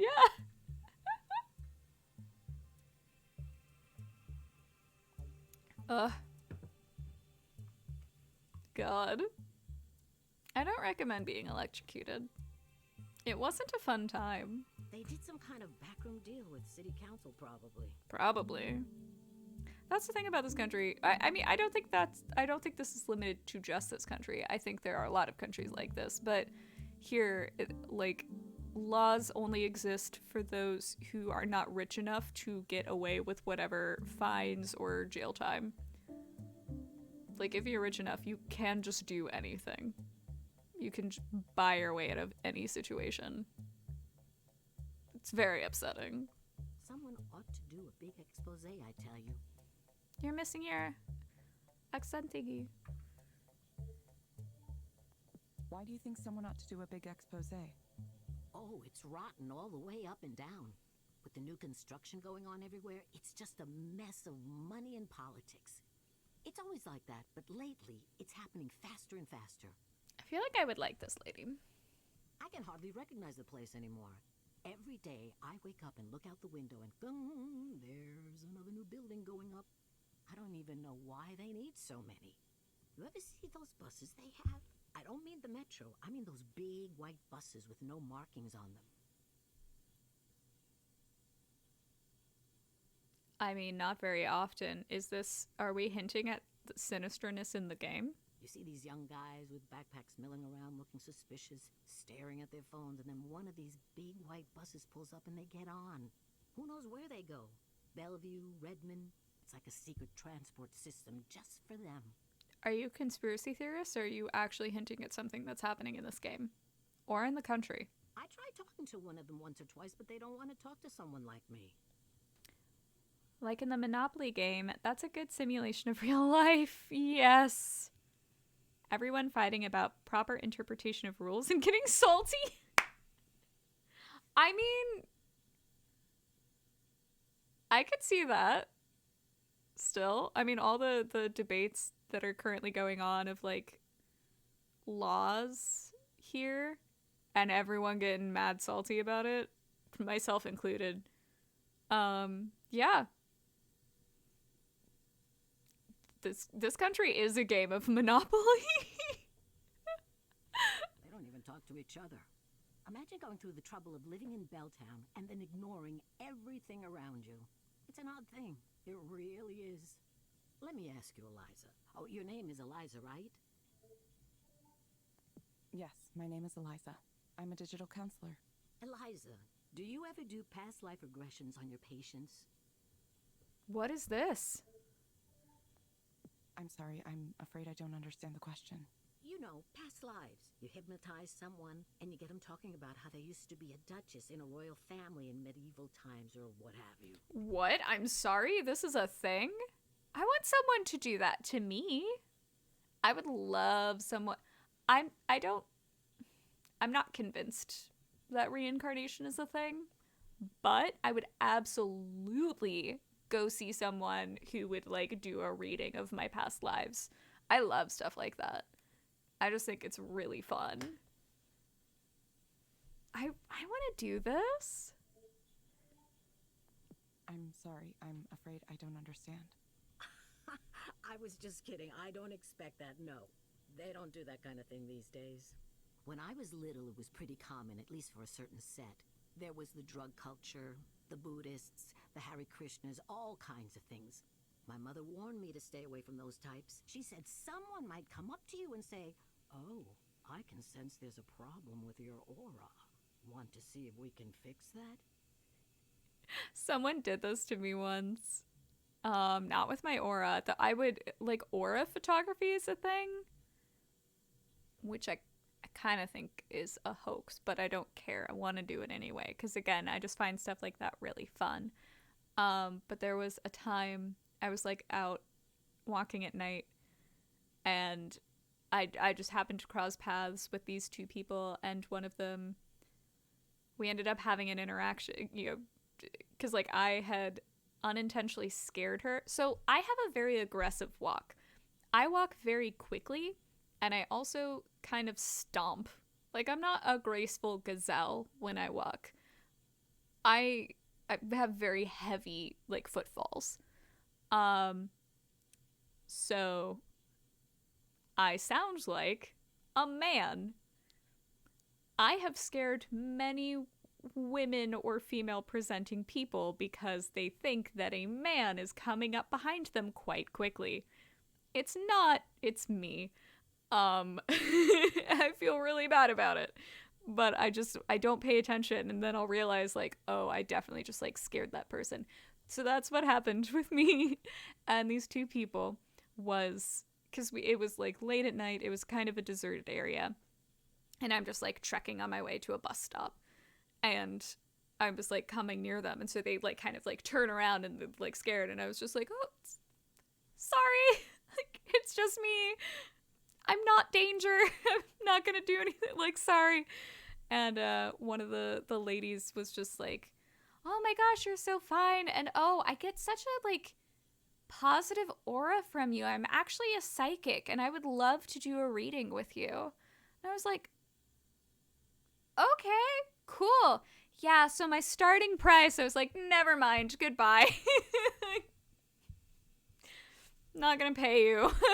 not gonna do that, especially randomly in the middle of the street at like 2 a.m. No, no thank you. I appreciate your dedication to the hustle, but I will pass.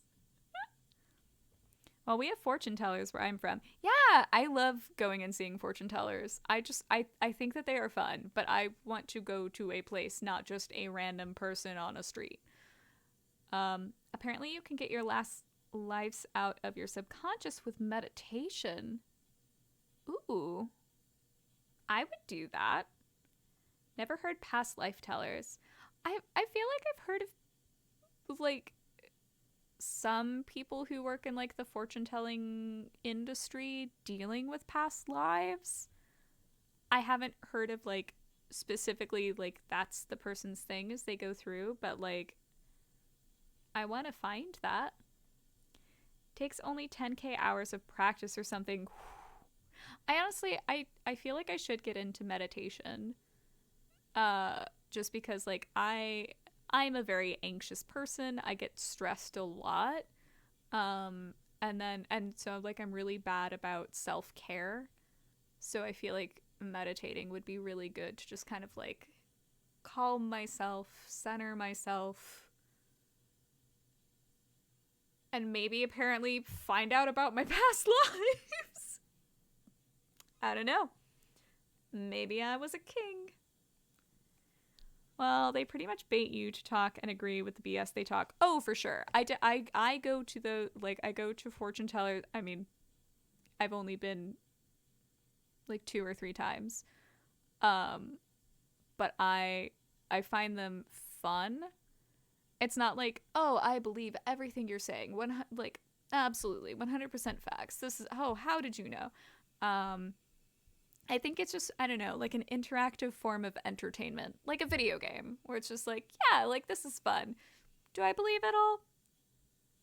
No, but like it was entertaining. And I think sometimes with things like tarot readings and whatnot, like I think it can provoke self-analysis. So I think it can be helpful sometimes if you are struggling with a situation. I think it can prompt you, and like astrology, tarot reading, like anything like that. Like I think it can prompt a lot of reflection and a lot of thought in yourself. I don't think you should take everything at face value and completely believe in it, personally. But I think it can be beneficial, or at the very least, it can just be a lot of fun. My roommate and I love doing that kind of stuff. It's just, I don't know, it's just fun. They're like, there is a person, maybe a woman, no response, maybe a long-haired guy. Oh yeah, that too. Yeah, no, I hate those people. The people that I've interacted with are definitely, they're better than that, because I've seen stuff like that. Oh my gosh, I think that was John Oliver. I don't know if you guys watch John Oliver. Personally, I adore him. I think he's hilarious and brilliant. He has a great team. But he did a segment on fortune tellers, and it was such a good bit, because he highlighted specifically ones who would do that kind of thing of just like, yeah, someone in this room has a connection to a person whose name starts with this letter, and just like going through and weeding out and making stuff, and then but they would like pick someone, and they would just like, the person would just be like, no, like it's not me. It's like a father, a brother, like, no. Oh, I'm getting confused. It's the person behind you that I'm sensing, or someone in this room is just feeling this, and it's throwing me off. Those people make me crack up. Like, that's funny. It's bad.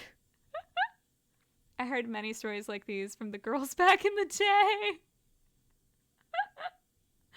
Oh, I like it can be fun. Can be a good time. No, he's trying to have sex with you in the back of his van. I'm sorry, what?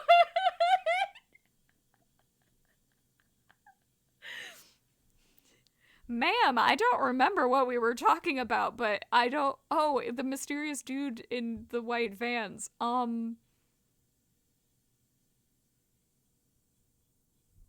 Okay.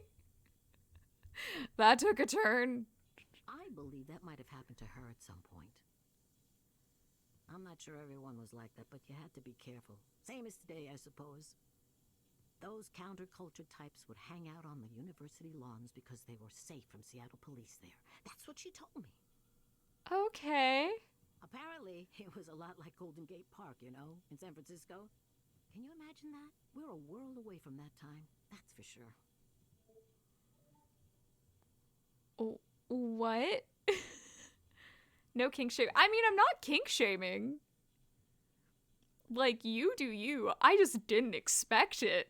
It was just like, surprise, we're talking about sex now. Like,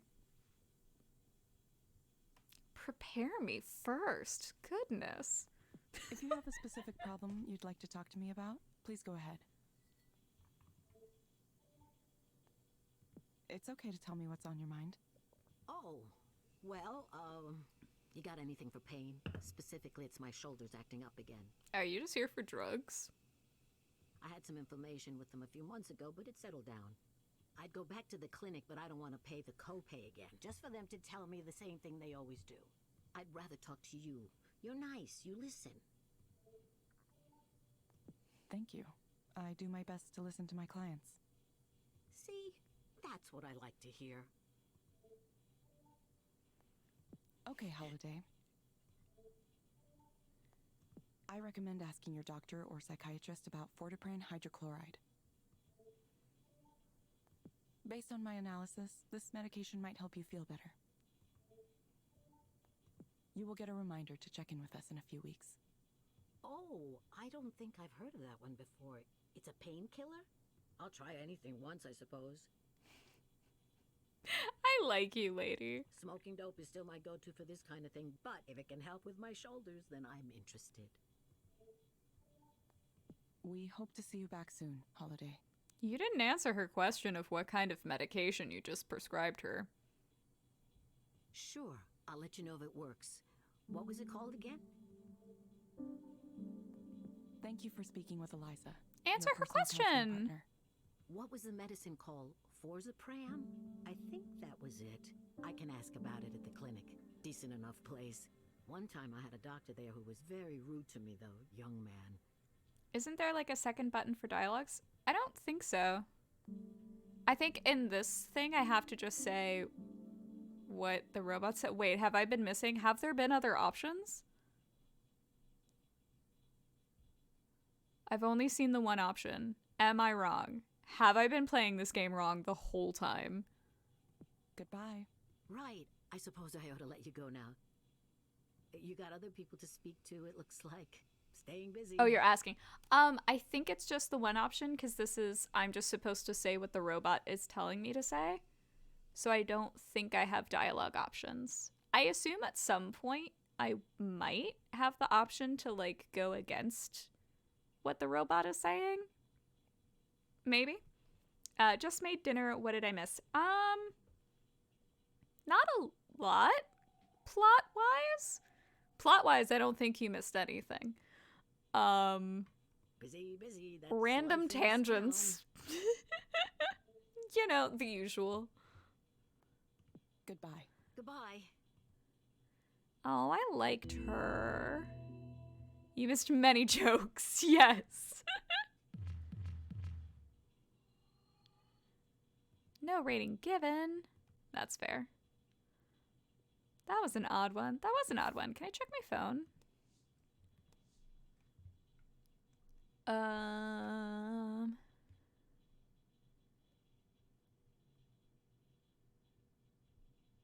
Encourage people to try Eliza. Okay, to reveal proprietary or confidential information, including details of any client or counseling session. Yes. Like share and make posts that portray Eliza or Skanda in a negative light. If in doubt, do not post. Say perhaps a friend of a friend share a negative experience with Eliza. Am I in the clear responding to them and explaining how they might have a better... Okay. Interesting. Expect to have a reporter in the building sometime tomorrow morning. He'll be taking some pictures. Don't want to be potentially photographed. Let me know. The origins, a specific office and its local history. Oh, okay. Some of what she said confused Eliza's algorithm a little bit. Yeah, a little bit. Depending on the type of joke, maybe I dodged a bullet. The type Krayla said, I think you dodged some. I mean, yeah. I mean, what are you implying? How dare you? Not that seems to have mattered much. I think that's it for today.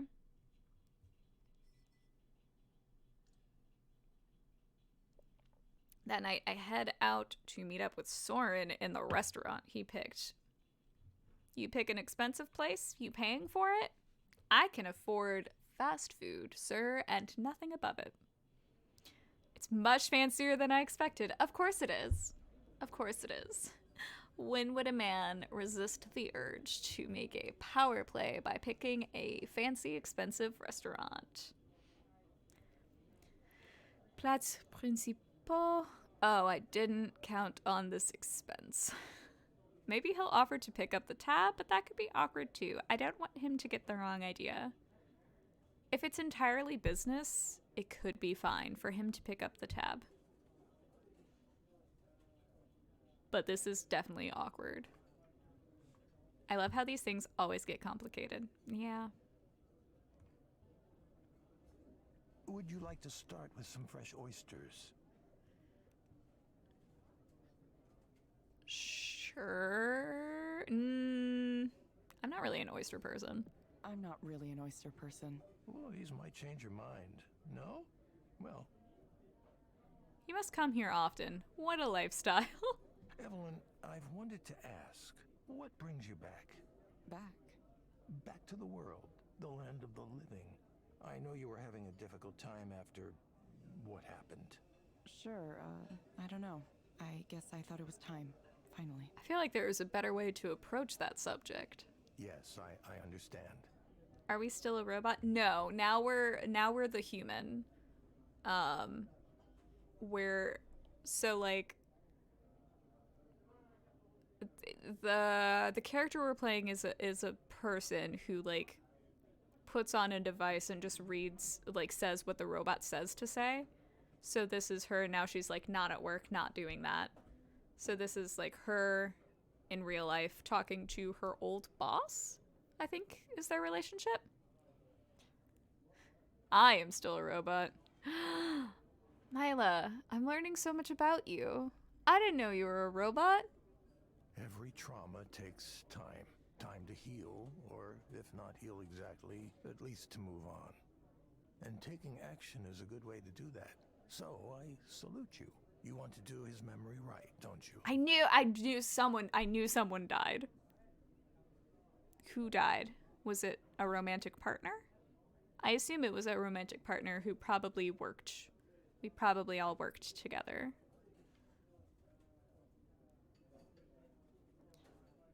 Whose?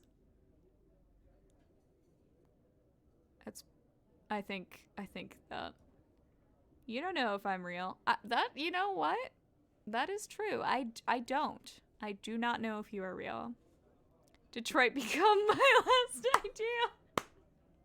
The game was based off me, actually. Oh, I love that. Oh my god, my mom went to an event. So my mom, like, was involved with TED Talks. She, like, directed and produced a, like, TED event. With, like, a bunch, like, organized the speakers, blah, blah, blah. Anyway, so she was at, like, a big TED conference. And she was telling me about it after, and she was like, yeah, there was this director, he was like French, and I feel like you would have really liked him, and like the thing he was talking about was really interesting, and he was showing like the game and the whole process, and yeah, and you know, like his name, he was David, and I was like, David Cage? You went and saw David Cage talk about Detroit Become Human. She was like, yeah, I didn't know if you had heard about, like, yeah, no, I've heard about that. So my mom found David Cage very interesting. and really liked his presentation.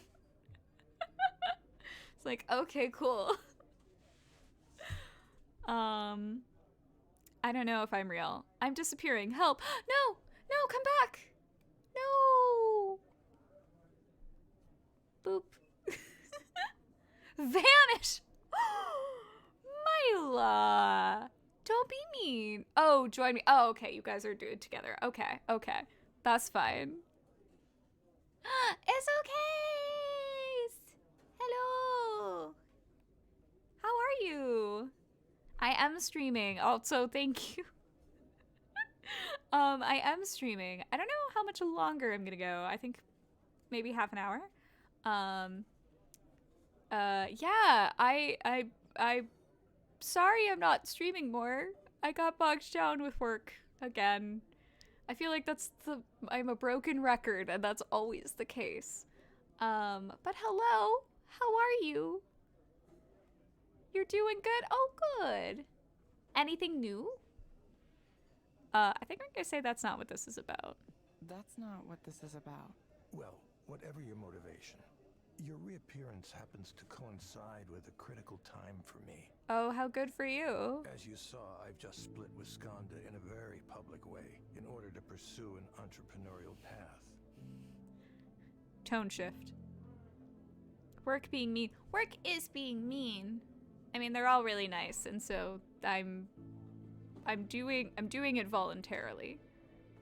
But because like they're in a pinch, we are super short-staffed, which I mean that's everywhere. But like we have certain shifts that only certain people can work, and we sometimes have like I don't know if we have 7, but like 5 or 6 of those shifts within one day, and this place is open 7 days a week. And they're doing things every single day because it's performances and rehearsals because it's a music school. And so we need sometimes like people like me, like not students, who can run those things and like run electrical and whatnot because like students aren't allowed to do that. There are 6 of us. One is really busy booking other gigs. One has a part-time job. One got stolen by another department. Actually, 2 got stolen by another department and are like barely around. So then there's me and one other person. He and I both occasionally get other gigs. But it has mainly been us 2 and sometimes the kid with the part-time job, and once in a while one of the people got stolen. It's like mainly been us 2 mainly, and the other 2 as support for all of these shifts and running all of these kids' rehearsals and performances. So like I'm literally just been doing like I'll go and I'll run like 3 different performances in a day, because there's just no one else. But like, you know, I want these kids to be able to perform. So yeah, it's just, and apparently like this month is like their busy month. This is an end of March through April. This is like their busy season. So yeah, I'm just gonna be busy for a little while and won't be able to stream as much. But I think in May it should calm down. Nah, usual uni, internship, and sadness. No. But every Tuesday I drink with a uni friend, so it's less bad. Oh, that sounds fun. 'Cause yes, no sadness. I'm sorry that you're sad. So students don't get electrocuted. Yes. Yes. They did take away the thing. So I was plugging in, what is it, a dehumidifier that was inside one of the grand pianos. We would plug that in between performances to keep the piano in good condition. And apparently the cable was really old and frayed somewhere. So yeah. Don't want to electrocute the kids. Oof, you two got all the hard work to do. Yeah. There have been so many times where I've just like emailed him just like, can you cover these things while I cover these other things? Like, we have just gone and like split the day and just covered all these different things, because like there's just no one else, and we're trying to get other people, but like not a lot of interest. That's what's wrong with today's youth. Not enough of them getting electrocuted. Back in my day, at least 7 of us got shocked a day. Yep, that's, you know what? We gotta fix that, Mila. We've really gotta fix that. I'm studying electricity / electronics. It be true. Get some insulating tape for that cable. Oh yeah, they took it out. I immediately I didn't know what to do because I didn't expect that situation, and I was like alone. Like the higher ups, the full timer, like regular folks, like no one was there. It was just me, like essentially alone. Because there are like I think there are like 8 or 9 performance venues in this one place, but like no one else was having a show or a rehearsal, so it was pretty like I was kind of the only production person there. So I like texted one of the production coordinators. I was just like, hypothetically speaking, what if someone maybe got electrocuted? And he immediately called me. It's just like, what happened? So I like explained it all, and I saw like the next day they had like taken out the dehumidifier, and it's been months and they still don't have it back. So yes, they immediately, they were just like, oh, this is a hazard. Okay, get rid of it. Take it away. But I did for a while, like before they like took it out, because I think it's the next day, I think they hadn't taken it out yet when I like went in to check, and so I warned the person. I was like, don't touch that. Don't touch it. And then by the end of the day, it was gone. Good on you. I just wasn't sure. I was like, what do I do? I've never experienced this. It was fine though. It only took 3 or 4 days for my hands to stop hurting. Presumably, Rainer's But I'm all son good now. as There's no well. like lasting anything. Yeah, he said he wants to speak with me. It's a war for talent out there. People like you are very much in demand. I'm sure he'll try to make you an offer you can't refuse. Don't quote Godfathers at me. I don't trust you. You're suspicious. That's why I want you to promise me you won't work for that asshole. Oh, honey, spill this tea. What is this beef between you and Rainer? Asshole. I had no idea you hated Rainer so much. What happened? What happened? He came in as CEO, that's what happened. So cultured, all the right credentials, Harvard, Goldman Sachs, all that nonsense. A little princeling who was never wanted in his life, never known what it's like to suffer. You don't get even a little upset at that? I'd do the opposite of what a guy like that wants me to do just to spite him. I mean, it could... Those types of people can be aggravating because they do tend to be detached, but if they're good at the job and don't like act like a jerk, I don't exactly have a problem with that, like individually. Like I have problems with the system around that person, which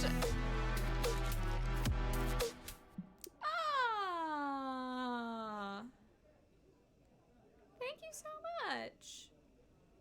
Thank you. Oh, I like the little hearts. They're so cute. Thank you.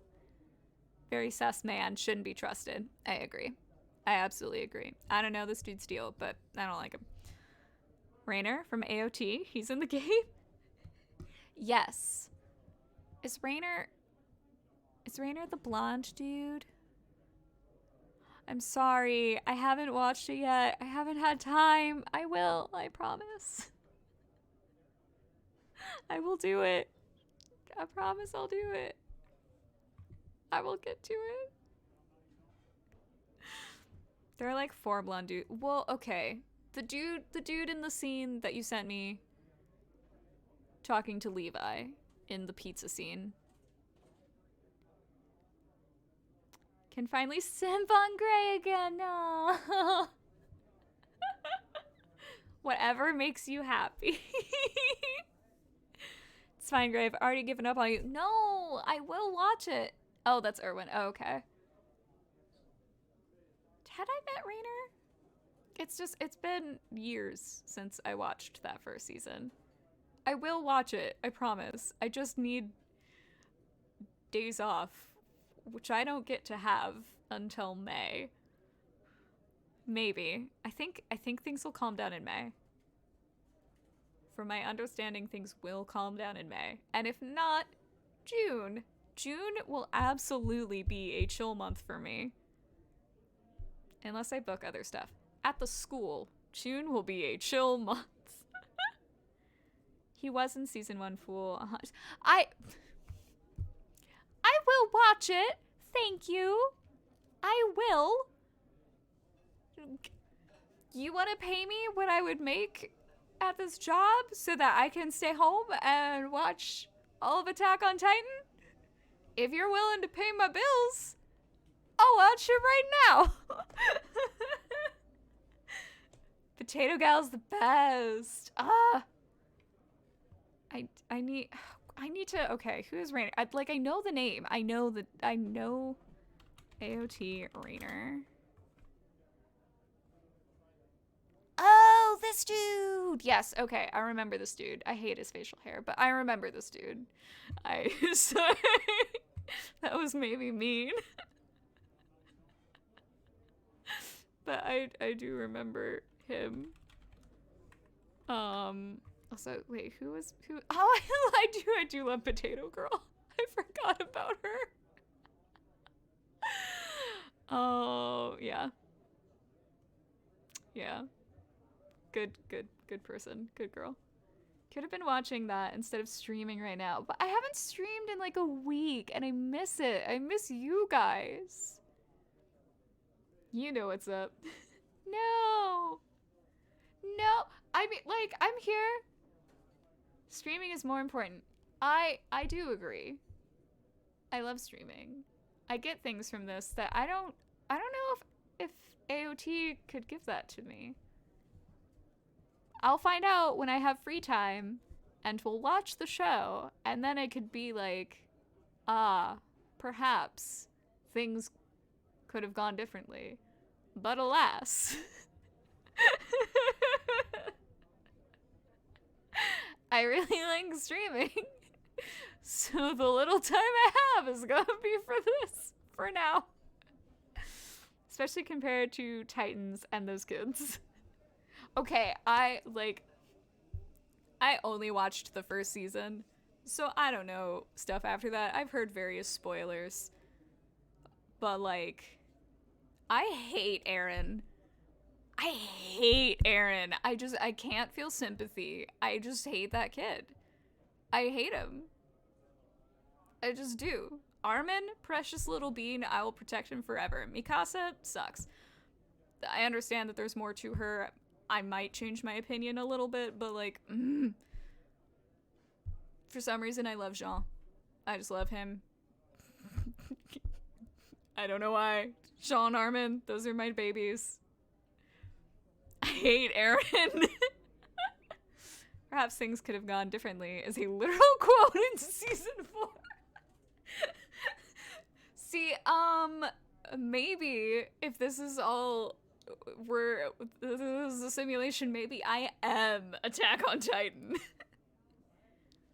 You like Jean? He's the worst. I love Jean for one main reason, and that is that he hates Eren, which is great. Actually, no, it was 2 reasons. It was 2 reasons. I came to love him during the only season I watched. Why am I specifying season 1? I've already established it's the only season I've seen. I am really tired.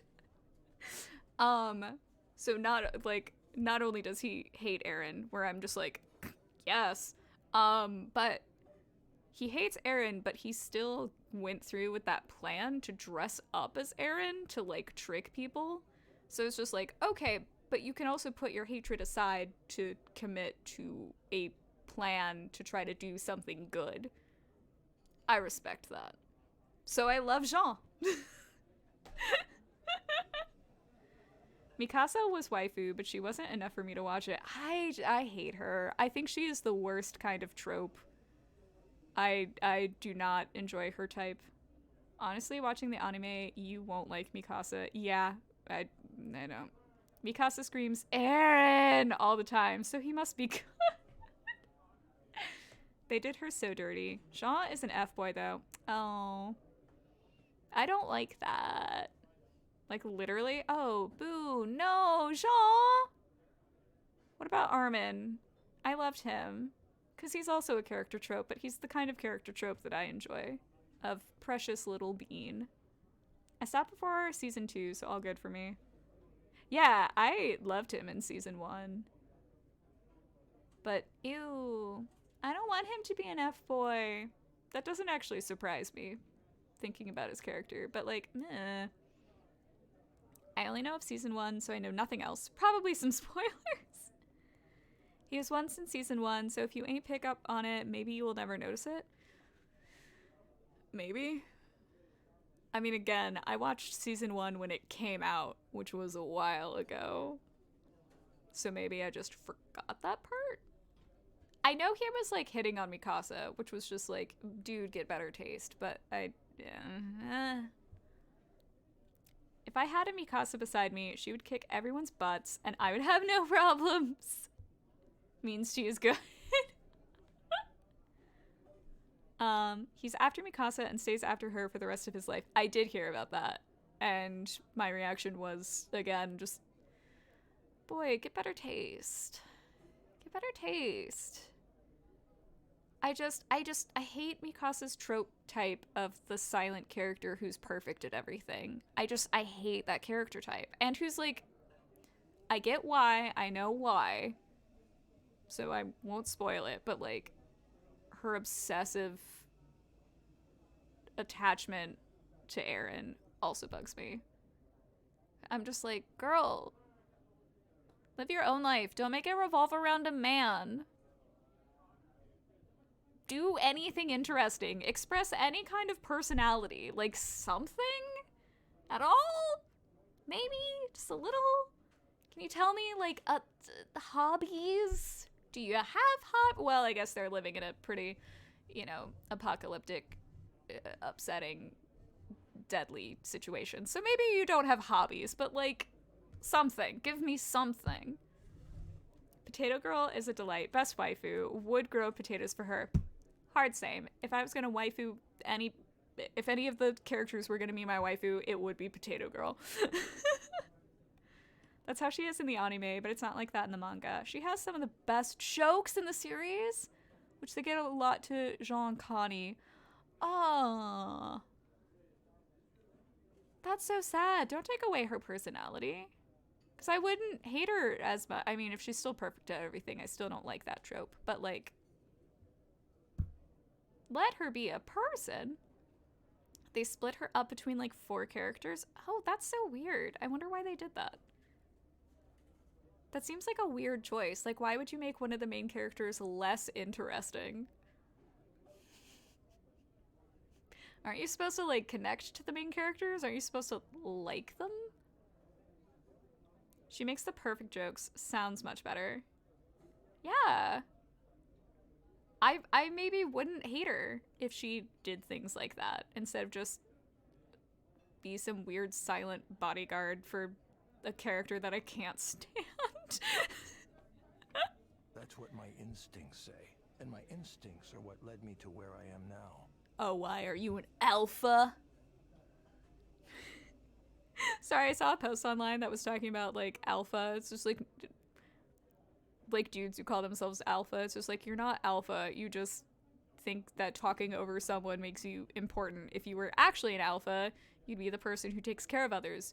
Meaning, where's your fanny pack full of cheesy crackers and ibuprofen? That's an alpha. And ever since then, I just really want cheesy crackers. I think my favorite joke of hers was Armin was coming up with a really evil plan, and she looks at him and says, I didn't raise you this way! Oh, that is good! Why didn't they have that then? Oh, maybe I wouldn't hate her. Was that Disenchantment reference? Alf, yeah. Oh my god. You're gonna bow down when you see me. You're gonna bow down in respect. Okay, man sitting in a freaking Burger King parking lot. I don't know if y'all have seen that TikTok, but yo. Some people. Standing at the edge of this brand new territory. I heard Elf. Direct stimulation, induced dreaming. Can you picture it? Therapeutic reality delivered right through your nervous system. I don't like that though. Like, don't put things in my brain. I'm too old for TikTok? Now, I kind of felt that way too, because I'm an age that is higher than I want it to be. But I have found people on TikTok who are quite old. And they are a delight. And they are great. Like, they use the platform. They have, like, a good thing. Like, it's wonderful. Gray's 20 instead of 19? Bless you. Bless you. I would like to keep you forever, please. Delight in what sense? Like, I don't know, just like really sweet, awesome people, really insightful, at least like the ones that I've come across. Some of them just really funny. But yeah, like I feel, even though I'm quite new to TikTok, so I have no platform on which to say this, but I feel like they're a really good addition to the platform as a whole, and they contribute like positively contribute to the platform, to discussions that take place on it. So yeah, I don't think that there's like an age limit. I don't know. I feel like if you want to be on it, why not? Gray's actually 16,000 years old, and she's a vampire. She told me this. I have it in writing. How dare you betray my trust? And you're going out and just saying all these. I told you that in private. I feel really betrayed right now. I'm feeling really attacked. Do they exist? I thought the whole app was there for people to dance and do bad lip syncs. It was, like, I thought that as well when I first got it. There are so many, like, really deep conversations that happen on there, or, like, discussions about, I don't know, like, really serious issues. Like, I feel like it's essentially like YouTube. You can find anything on there. Any type of thing. It's gonna be somewhere in there. Yeah, there's a lot more to it and a lot more depth than my impression of it had been before getting on there. Make a TikTok about it? Wait, make a TikTok about which thing? I do have to make a TikTok tonight. Maybe not tonight. I want a Womblands lip ripoff. This is it.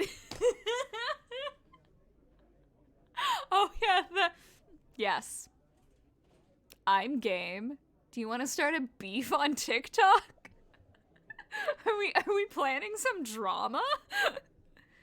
You gotta search the platform, I guess. What is more famous is brain dead stuff, as always. Yeah, it's definitely it's interesting because like when you first get on it, the algorithm is trying to figure out like what things you're into.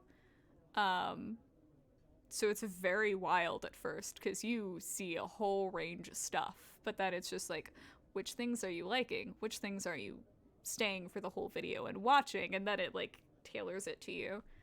I'm in like a bunch of different sides of TikTok because there are like sides of TikTok.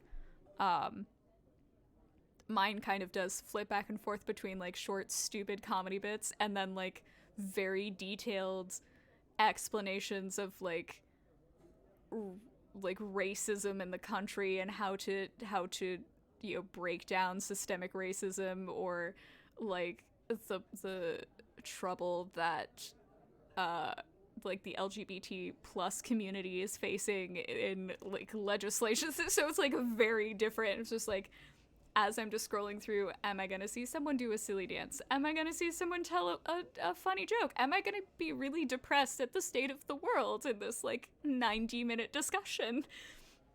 Who knows? Or just like see a cat. The more trash you watch, the more trash you get. Yes, that is true. That algorithm, man. I hated when friends sent links because after a funny video, it would autoplay. I don't know the you just pimple ever. TikTok has definitely shown me a lot of those. I found so many great D&D tools on there. Yeah, there are some very funny D&D things in there. Just realized that my first TikTok was a D&D joke. So there are things like my D&D content and then actual good D&D content. I want to see stupid penguin videos. I want to watch stupid penguin videos. Penguins are so cute. Penguin. Penguin. Penguin wa kawaii desu. Yone? Right? Yeah. Penguin wa kawaii desu yone? Maybe. My Japanese is garbage still. Not frozen faces with music behind. Yeah. They do have those. I'm sure. Actually, I don't think the algorithm has figured out that I would like to see penguins. But since phones are always listening, I would like to see penguin videos to whichever apps are spying on me. Penguins. We'll see what happens. Your voice gets higher when you speak Japanese. Oh, ごめんなさい. そうですよね。ごめん。My voice gets higher when I am nervous, and speaking a language that I am not confident speaking absolutely raises my nerves. So that wasn't intentional. I promise. I think that was subconscious of, I'm not confident about what I'm saying right now, so my voice is gonna kind of get like higher because there's no confidence here, and this is what happens when I get nervous. Let's go. French. Oh, c'est trop difficile pour moi. Je ne suis pas très intelligent. Pardon.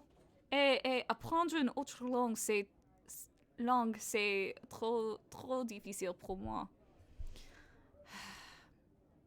J'espère un jour j'apprends le français et le japonais aussi. Le japonais aussi. Le grammaire? Qu'est-ce que c'est? Penguin ga kawaii. Hi. そうですよね. When I was talking to Japanese exchange students in Japanese, they said I wouldn't have any emotion in my voice. When I get nervous, I put my hands under my arms like this and pull it over. Superstar. If only I understood French. Oh. My French was not great. J'adore, great. Oh, merci. J'adore toi. My French is really bad. It's really sad for a person who was born there and raised in a bicultural household. I can't, half of my family, that's all they speak, and I use Google Translate. It's really sad. I should learn it. Instead, I'm trying to learn Japanese because of my upcoming trip to Japan. I also need to learn some Korean. But at some point, I will go to France and stay there for a couple of months and learn French. I promise. I do not want to be a disgrace to my homeland. That much I understand. And I'm Mexican and can't speak any Spanish. It's sad. It is. Like, I do feel really like the language barrier makes me so much more disconnected to what is my culture. Like, so the French presidential elections are coming up, and so I'm like trying to look up how to vote. Because I've voted before. So, you know, I'm just like looking up the instructions and all of that. But like everything's all in French. And like I do think they have an English version, but like I was just on my phone, so I'm just scrolling through, and like I understand enough that I could like figure out what they were talking about, but it was, you know, like a challenge. I couldn't just like read through and just be like, oh yeah, okay, and like I click this and this is the information. Instead, it's just like a lot more focus and work is required because it's, you know, I'm trying to like figure it out, and it's just like it would be so great if I could just do it. And like the times that I have gone in and voted, everyone there is bilingual, but it's a French election, so they're defaulting to French. So everyone is speaking French and giving me instructions in French and all of that, and it's just kind of like, I get the gist what you're saying, but I don't want you to know that I don't speak French, so I'm gonna pretend that I'm understanding everything you're saying. And like, I do know what to do, and I, you know, figure stuff out, so like, it's fine, but I just really wish I actually spoke my native language, my first language. I started when I was a baby. My first words were French, and I switched overnight to English. Don't feel bad. My grandpa came from Japan, was a Japanese teacher, but my dad didn't learn much Japanese. Oh, that's so sad though. I'm Turkish, but I can speak Turkish. You find no empathy here. Oh no. Oh, that's so sad.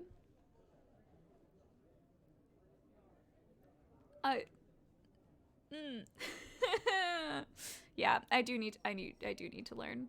I do need to learn. It's true. I'm a disgrace. But I want to learn Japanese first. And then some Korean. Just enough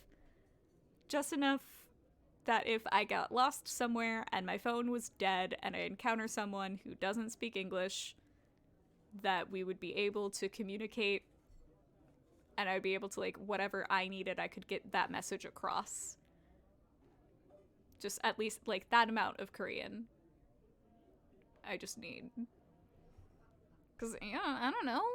What if that does happen? Because I would love to explore, like, more rural areas. And, like, what if my phone dies and I don't have a translator? Like, it's good just to know, like, some basics, I feel. Just say the main landmark name. Oh, that's true. Be like, That's why. Oh, wait. I know a little bit of very butchered Mandarin. I think, like, Beijing, China, where is Beijing? It's one of the few things I can say. I'm sure it was mispronounced. My Mandarin is real garbage. What is it? Like, 你好,你叫什么名字?我叫 Gray. Beijing, China. 谢谢. I'm very sorry. I would love to actually learn how to speak some Mandarin. Especially because I interact with a lot of Chinese exchange students. So it'd be very helpful if I knew at least a little bit and didn't completely butcher it. They will show you with hand. That sounded, yeah, Beijing, yes. Yeah, I speak more Mandarin than I do Korean, and as someone who exclusively listens to K-pop, I feel like that doesn't make sense. We'll fix it. We'll fix it. This summer I'll start trying to learn some Korean.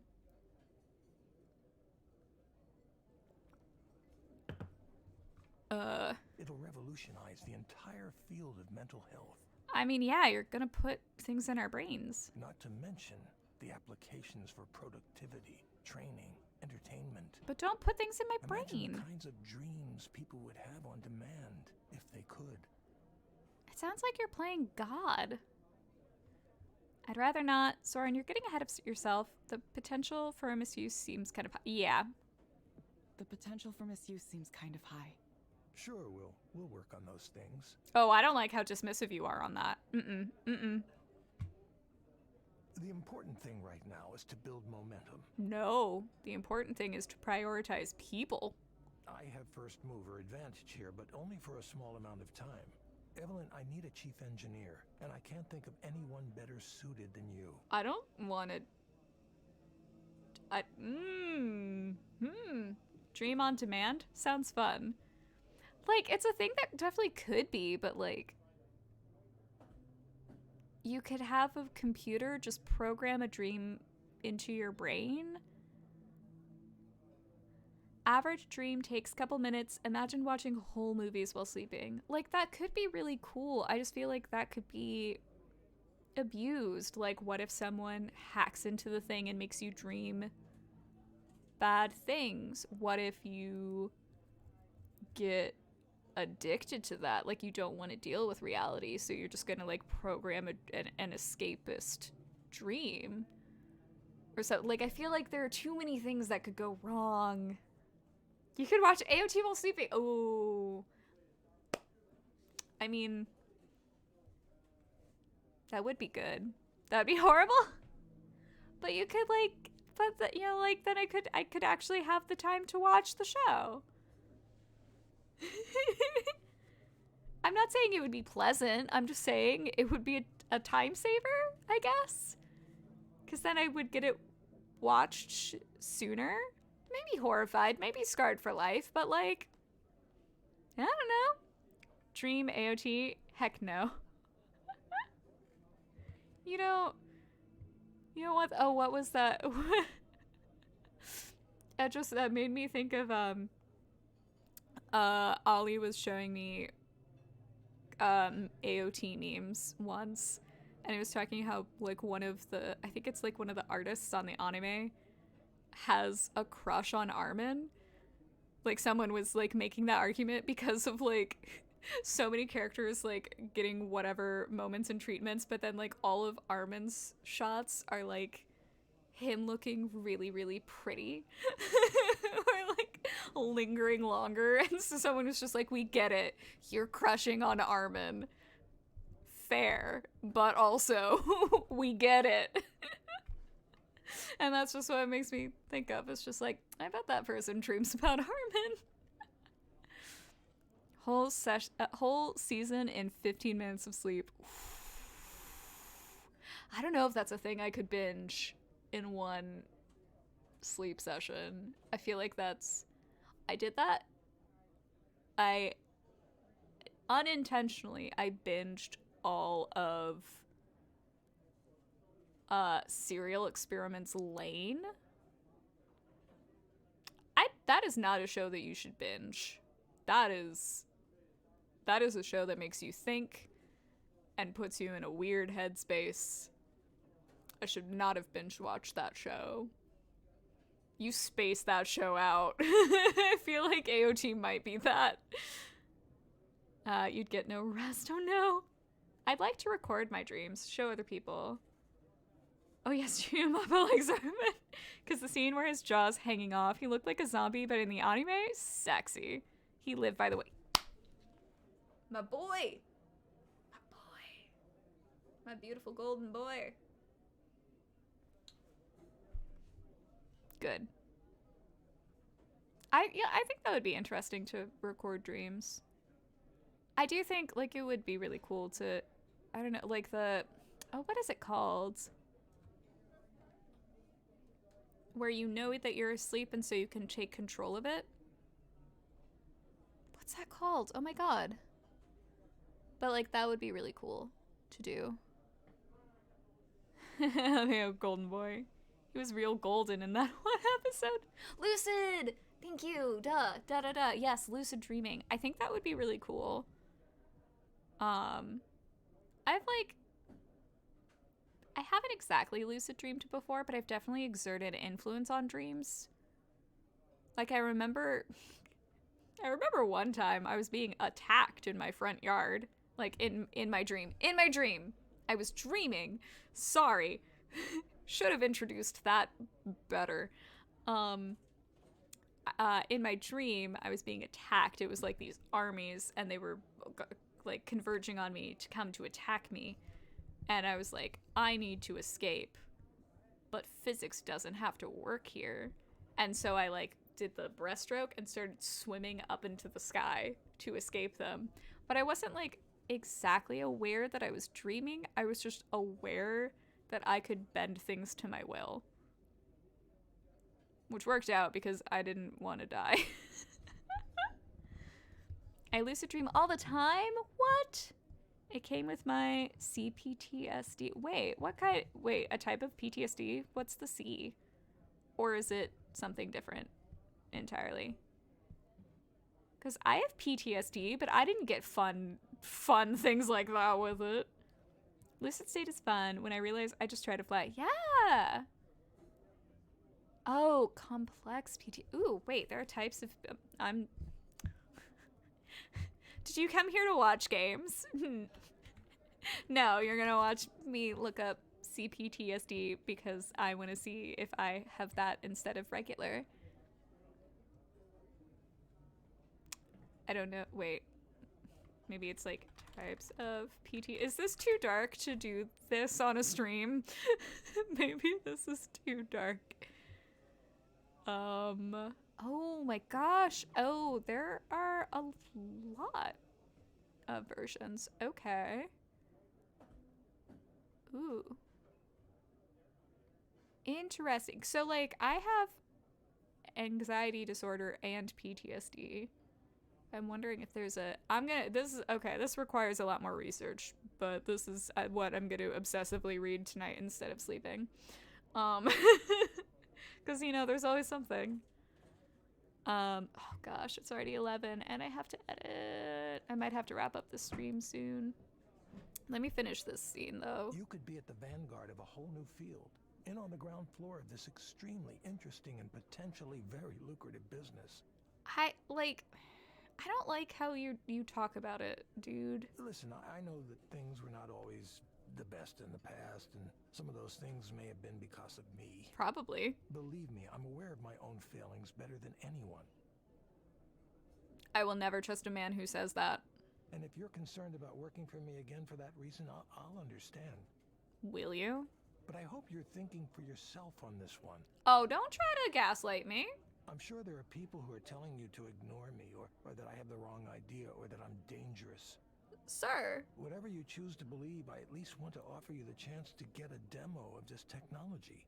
It really does work, and it's really something else. Won't you give it a try? I'll think about it. Considering it is all I ask. Soren smiles as if remembering a secret. So, what are you doing after this? Going home. After dinner? Yes, tonight is... You remember Nora, right? Did you know she's okay, a never DJ mind. now? That's a less creepy Yeah, thing. I did. She's the one who told me about your talk. Oh, she was there too. I should have said hello. No, I don't think she attended. She just told me about it. Well, her show is tonight. If we take a car after dinner, we could get there with plenty of time to settle in. Nope, you've made it creepy again. It'd be good to support your old friend, don't you think? Oh, this is the worst. I think you played like 15 minutes of this game, tops. Oh yeah, this is why I shouldn't stream when I'm tired, but also I just miss it so much. I miss all of you so much.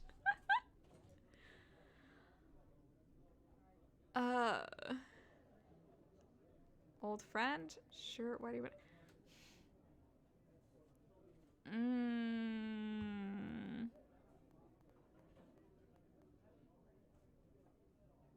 Old friend? Alright, I gotta go shower and get in bed, then look at TikTok for 30 minutes. That sounds like a good plan. Have a wonderful night. Thank you so much for tuning in. I will watch Attack on Titan. I just can't until the summer. I'm sorry. Do you want to come to New York City and work with me? I would have more free time. You could take some of my shifts, and then I'd just stay home and watch AOT. But yeah, have a wonderful night. And thank you so much for hanging out. No need to be frightened. I mean, Sure. I know it's a jouissance, which is...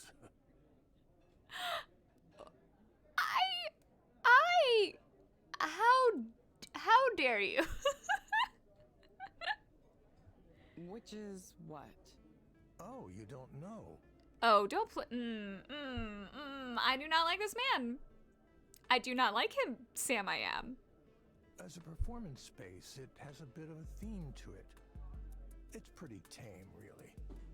They take on the aesthetic, but it's not necessarily the whole point of it. I'm good on that. I think my stream crashed. Oh no! Oh no, oh no. Is it fixed? My stream is crashing? Wait, what? How? What? I'm not getting any...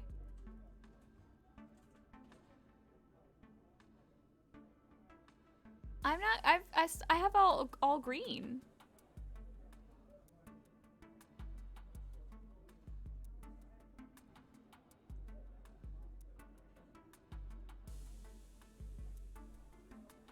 I was away from screen and she read the part with I gotta go. Oh no. I thought she finished the stream. Oh no! Oh no!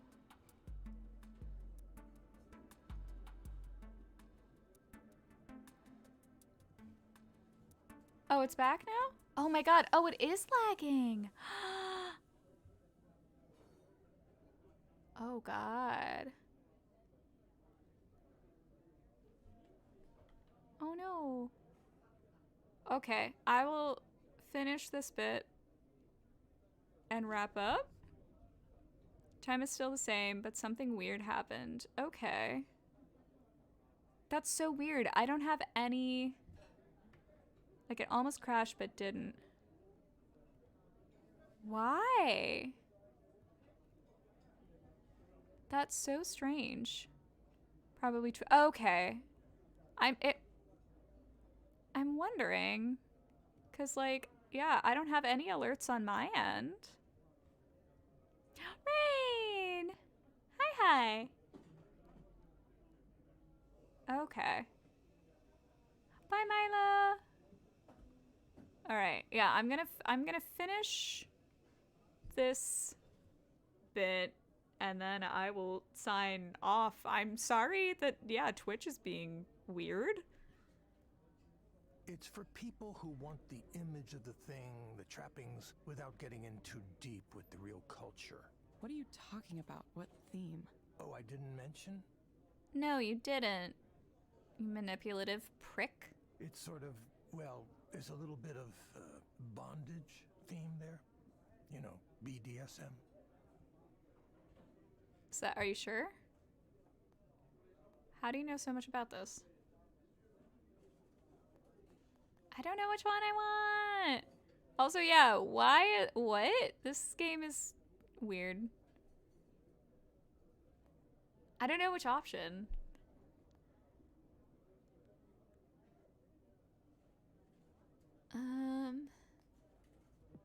How do you know so much about this? It's one of my research areas, in fact. BDSM? How did it come to BDSM? I don't know. That I didn't expect this. This is a very unexpected turn. The psychology of S&M is fascinating. That's right, you're a psychiatrist. I could kind of get that, but it's still weird for you to bring it up like this. What should I do? That kind of thing isn't really my scene. I'll go for Nora's sake. Sure says, yeah, I have nothing against BDSM. I think a lot of their outfits and harnesses look really freaking cute. I am afraid of this man, so I'm gonna say That's not my scene. Because I don't want to get in a car with him to go to a kink thing that he definitely has that kink. That kind of thing isn't really my scene. Come on, this is about supporting our mutual friend, right? It happens to be tonight, so we should seize the moment. No. No. Don't worry, it isn't a date. Not unless you want it to be. God, no. I don't want it to be. Makes sense. Well, who knows who I'll run into there. Soren drains the rest of his drink. Let's go after we wrap up here. I do not want to go anywhere with you. How is it possible that I feel old and Soren is acting like he's in his 20s? No, he's acting like a predator. Get away from him. He is not okay. Fuzzy Logic, hi! Welcome to a weird part of this game. But you're going, apparently? I intended that if I was given the option, I would have left and gone home. I didn't get a choice. It's just putting me there. And I don't approve. I wouldn't have. I would have just left. I would have left. This is so uncomfortable. That was some time. That was definitely some timing. How are you? I haven't been to a concert at a club after dinner in years. We step inside and a blast of warm air hits me. It's already bustling with activity here. Yeah, this definitely looks super BDSM. I don't see any bondage stuff here though. What was he on about? He was trying to see if you were into that. That's all it was. He is trying to figure out your kinks and see if you are down to clown with him. He is a bad man. He's a bad man. I thought you said this was like some S&M club. Oh, well, they might have taken all of that stuff down since the last I was here. Dude, be better at lying. If you're gonna try to trick people and be weird and creepy, be better at it. You're a psychiatrist. You should be better at manipulation. I just realized as I was saying that, I was like, all of this is bad. These are just bad words. Are you sure you're remembering this place correctly? Actually, would you excuse me for a moment? I want to talk to those people over there. Soren points at a group of women chatting with each other at the bar. God, you are a predator. I want to mace you. Are those people you know? Not currently, but hopefully I can change that. You are disgusting. Wait, Soren, I don't know anybody here. So you want to stay with... Actually, I would potentially keep... Okay, if I were in that situation, as uncomfortable as it would be, I would probably try to keep him near me so that he didn't go make other people uncomfortable.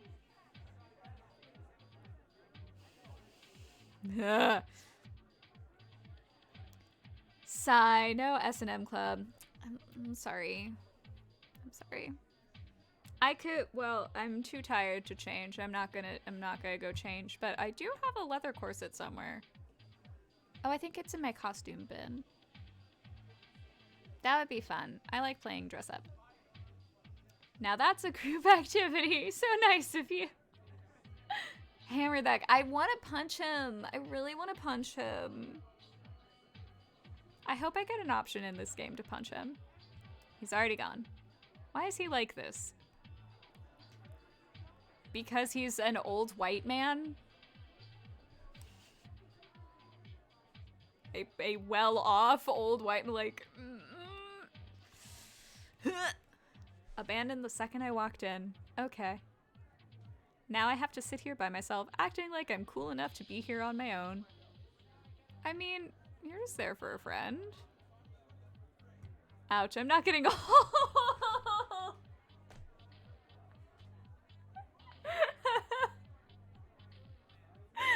I mean, okay, there's a certain demographic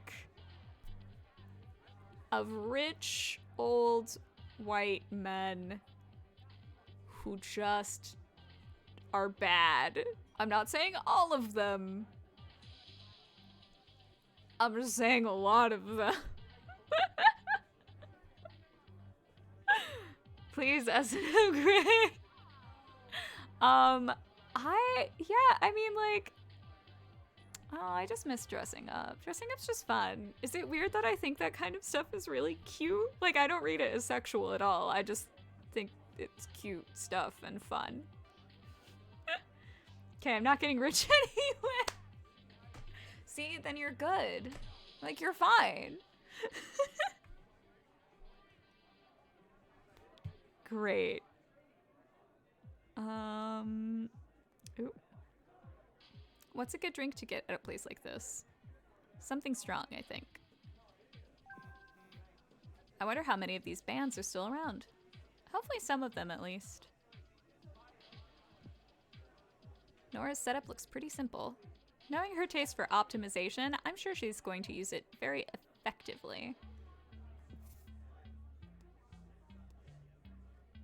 Evelyn, you're scheduled to meet with Rainer at 9:20 a.m. tomorrow. I will have a car come pick you up from the Queen Anne office. You will need to check in at the front desk, but you do not need to sign an NDA as your old one still applies.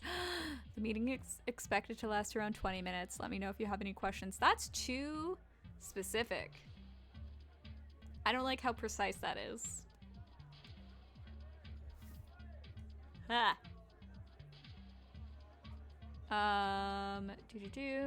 Yay, lucky me for being half Japanese, half white. Take that, whites.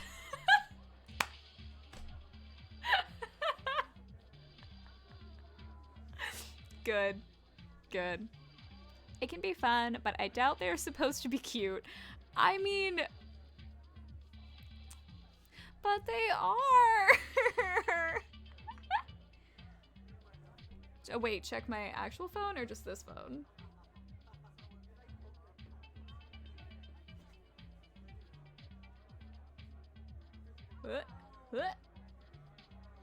Not my actual phone, but I do have a bunch of emails that I'm gonna ignore, because, like... I think I did the things, right? Yeah. Nora almost runs to the table when she sees me. Evelyn! Thank goodness, I've been rescued. Oh, I'm so happy you came. I wanted to support you. I wanted to support you. If I had been in that awkward dinner with that man, I mean, honestly, I would have left anyway, but I possibly would have swung around to the concert to support. I want to support my friend. Yeah, I wanted to support you. Soren came too, but he ditched me to chat up some people. He said he thought this was like an S&M club or something. What? No, it's not like that at all. Where did he get that idea? Use your brain, girl. I look white, but whites don't consider me white usually, so... I am... By this country's definition, I am all white. But I am 30... I will cling to this forever. I'm 33% Maghrebi. So North African, Arab. 33%. But in this country, being Arab, you're still white. So I'm all white. But Mila has granted me that I am white, but with like a sprinkling of flavor. And I will cling to that. I'm at the phone in the game. I can't know your phone. I figured that out. I don't know. Maybe he just hoped it was. Ah, who cares? I wasn't interested in seeing Soren. I wanted to see you. I wanted to see you too. I wanted to see you too. I have a little bit of setup left to do. Do you want to come help? I'm not sure if I'd be much help or okay, but you'll have to... Yeah, I'll come help. Okay, but you'll have to tell me what to do. Oh, it's simple. I'll show you. Nora leads me to the stage area. Yeah, help your friend out. Gives you something to do. There are multiple pieces of equipment connected by huge tangles of thick wires. Looking at the setup, I realize I really know nothing about electronic music. Are these modulars? Some of them. The one over there with all the cables coming out of it, that one is a modular. They all have cables coming out of them. This one? No, the one with the little colored cables on the front. Oh, okay. I'm still not sure which piece of gear she's talking about. The others are not modular. They're just regular synthesizers. Okay, is each one of these going to make a different sound? Where should we start? Nora points toward a small plastic keyboard on the table. It's bright red and kind of looks like a toy. This is an SH-101. It's really hot. I love the sound. It's useful for piercing leads, noises like that. I use it quite a lot. Piercing leads. Okay. I'm listening. Nora points to another larger synthesizer. This one is black with brown wood paneling on the sides and silver dials on the front. This is a Moog. You've heard of a Moog, right? Yeah, totally. I use them all the time. I've heard the name, maybe. That would be a good line to get your phone, though. I will write that down in case I need that line. Whatever works. It's not Moog? I guess I never heard anyone say it aloud. Nope. Moog. Moog. Not Moog. Okay. I'm not sure I can handle this all at once. Nora doesn't hear me. Instead, she holds up a small white and silver box. It looks like a wide pencil case with dials and little blue lights on it. Surely you know about this one. It's a Roland TB-303. You know, the acid house sound. I might know what that is. I've heard of that, I think. I've heard of that, I think. It's just as well. This is not an ordinary model, of course. Nora points at some words on the front panel. Devilfish. The Devilfish 303 is a modified, upgraded version of the original. A guy in Australia does it? Oh, they're really awesome. I feel like this is anytime I work on production stuff and then someone tries to talk about like gear to me. Gear that I even use, because like I've had to like handle audio equipment before and like some video equipment, but I just know sometimes like what wire to plug into which place. I don't know what anything's called. I don't know what the things like do. I don't know the science behind it. And so many times people are just like, oh, and like blah, blah, blah, blah, blah, all of this technical jargon. And I'll just be like, uh-huh. I know that if I plug that to that and push that button, it does the thing I want it to do. The end. That's all I know. I don't know, you tell me. Punchline for the phone number. Writes down the notes. Oh. Aftermarket modifications for electronic music gear. This is seriously a whole world in itself. Oh yeah. There are I love finding out stuff like that though, where there's like a whole world and like group of people who are really into like something that I've like never heard of and would never think is a thing. Evelyn, why don't I teach you some of these things? It might do you some good to learn something new. You could come over sometime and we could make some noise together. Okay. Sounds like a fun time. Whether you mean that platonically or not, I am down because you are pretty. And also don't seem like a creep. Nora plugs in more cables, creating a spaghetti-like arrangement that stretches across the entire table. All right, that should do it. Thanks for your help. Sure. Or no problem. No problem. Time for me to shake this place into the ground. Nora disappears into the back to get ready. Wait, do we get an actual concert? I want a concert. Meanwhile, Soren returns from his conversation at the bar looking slightly dispirited. Time for the main event. Funny to see Nora like this, isn't it? Oh, she's come a long way from the timid junior programmer I remember. God, I hate you. Interesting stage name, too. Little Sappho. You know what Sappho indicates, don't you? Yes, I know. Don't patronize me, please. Oh, okay, of course you know.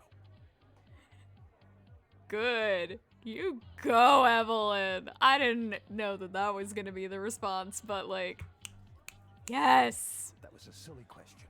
I apologize. You should, but your apology is not genuine. Google asks, did you mean creepy white guy?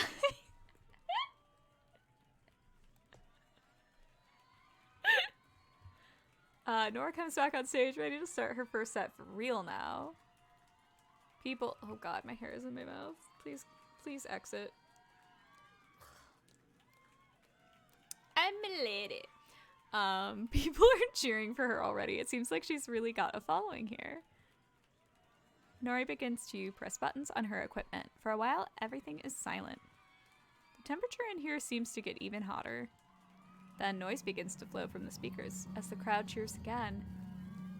It's harsh noise, distorted, glitchy. Did you know Nora was capable of creating work like this? Did you know that the concert is starting and you need to shut the F up and not speak to me so I can hear?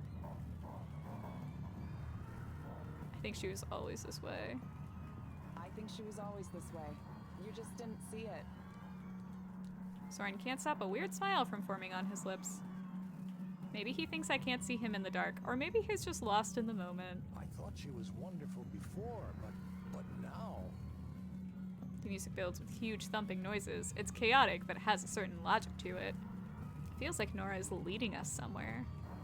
The anticipation builds and builds. God, you're wait, but drop the beat. I need a good beat drop.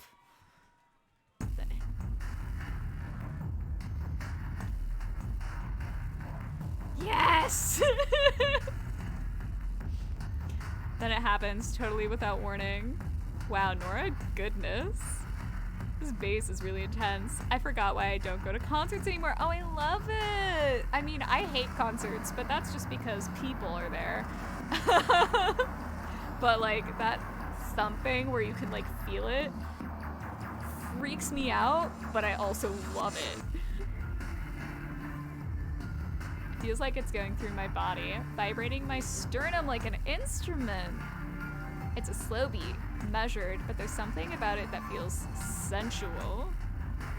Or maybe I should say horny. The beat is it's just lewd somehow.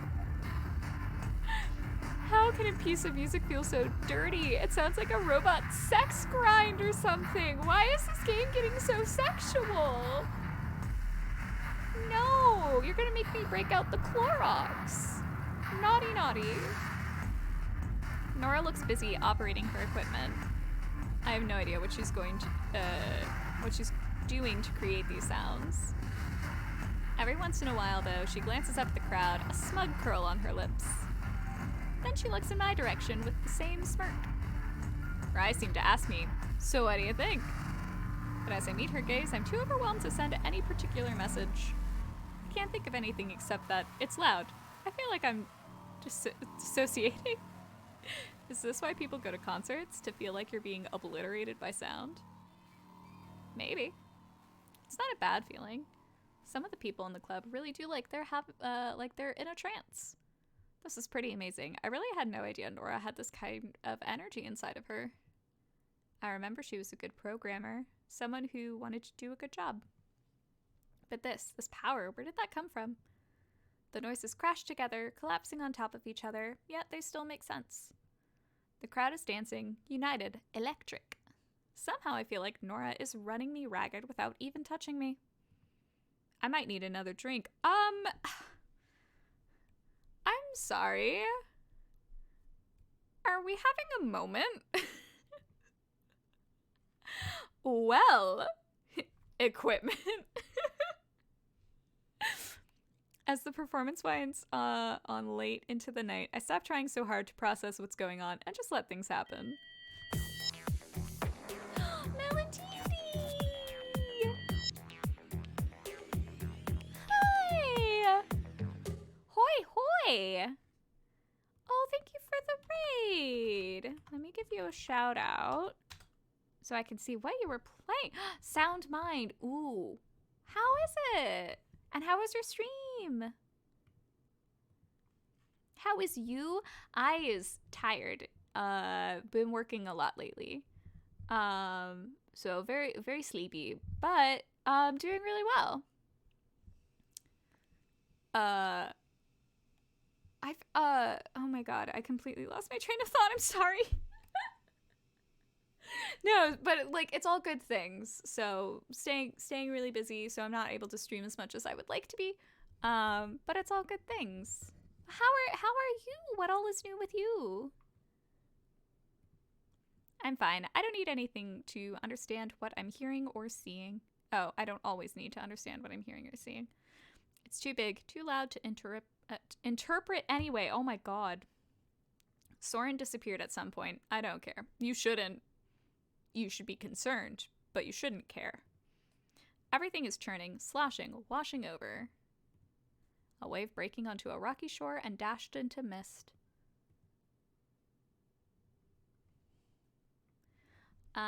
In Sound Mind is amazing. I love the gameplay and puzzles. Really trippy, but an awesome horror game. Totally recommend. Ooh, I'm gonna write that down. I feel like I've heard of it. But I will definitely look into that. Oh, I haven't played it yet, but I finally got Dark, because I think you played that and recommended it. So I finally got it. I'll play it at some point. But I'm looking forward to it. Aw, Tin Head Bobcat, thank you for the lurk. Oh, that's cute. Wait, what is this? Oh, that's cute. That has been me the whole day. I totally feel you on the tired side. Yeah. It was free on Epic Games, but totally worth buying it. Yeah. Okay. Yeah, I'm excited. I'm gonna check that out. I didn't play Dark. Maybe someone else. Oh, I totally thought you were. I'm so sorry. I don't know why I thought it was you.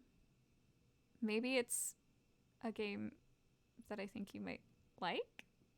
I don't know, because it's another puzzle game, like dark, spooky puzzle game. But yeah, I mean, like, I hope you're getting enough rest. I'm sorry that you're also tired.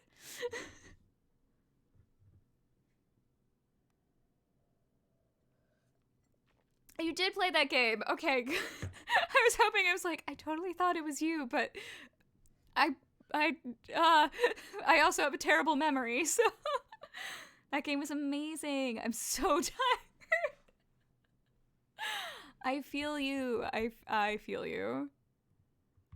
Yeah.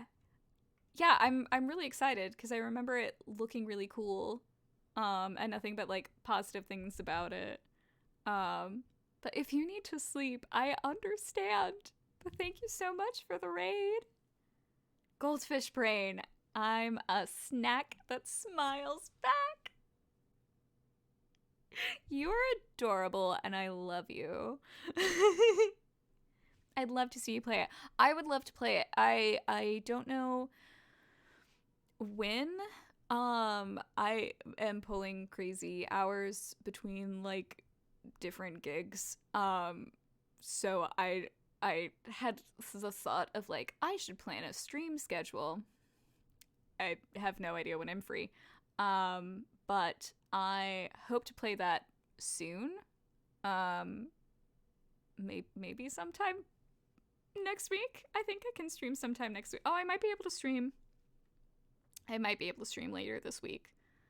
I can try to boot that up. 'Cause yeah, it looked really cool. Love you too. Also, no worries, please. Your work is way more important. Oh, I appreciate. But like, I like doing this. I miss it. I'm not getting to do it as much, as I would like. I wish you best of luck. Make sure to give yourself breaks and self-care because I care for you. Likewise. Thank you. I do appreciate that. I am. There was a day last week where I could have streamed and I'd wanted to stream, but I couldn't. I had to attempt to get my apartment in order, I say, as I look at a massive pile of laundry that I really need to do.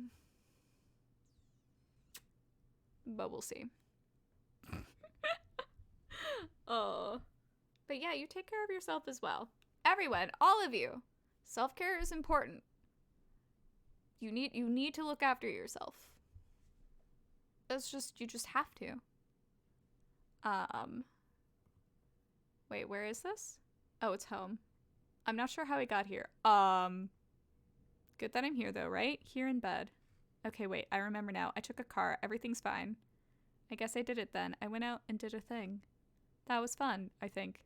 It was nice to see Nora. I don't think my body is very happy with me right now, though. Ugh. I think I'll just close my eyes and rest for another second before I get ready for bed properly. Game, don't scare me. Okay. I was immediately horrified of just like, did a thing happen that I think could have happened? Who else is at home? Check the bathroom, right? Right?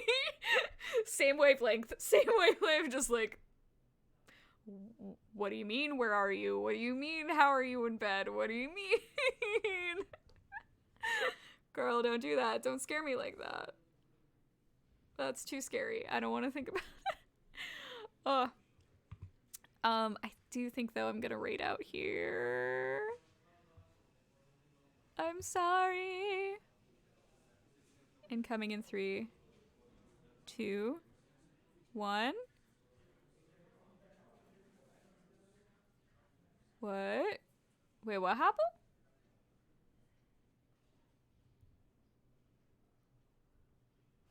What's happening? What's happening?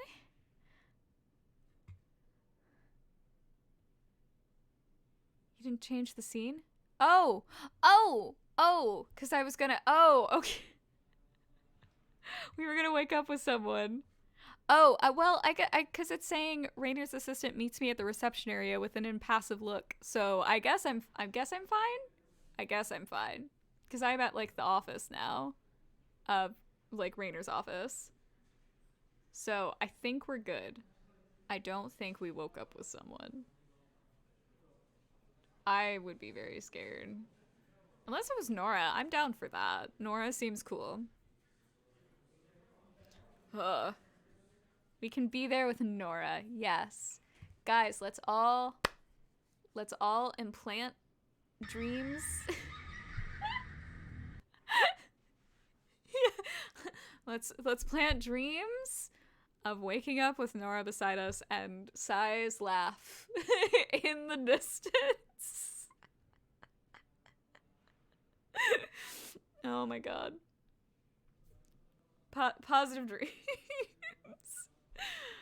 Oh. I do think I'm gonna raid out though, because I need to go to actually I need to edit and then I'll go to bed. But who can I raid? Okay, we got a lot of people playing Elden Ring. Oh, okay, maybe not a lot of people. We have 2 people. I take it back. Oh, Ink Ribbon was in chat earlier. And playing Resident Evil Director's Cut New Game Plus. Oh. Should I raid Ink? I don't know the Director's Cut. I don't think I'm familiar with that version.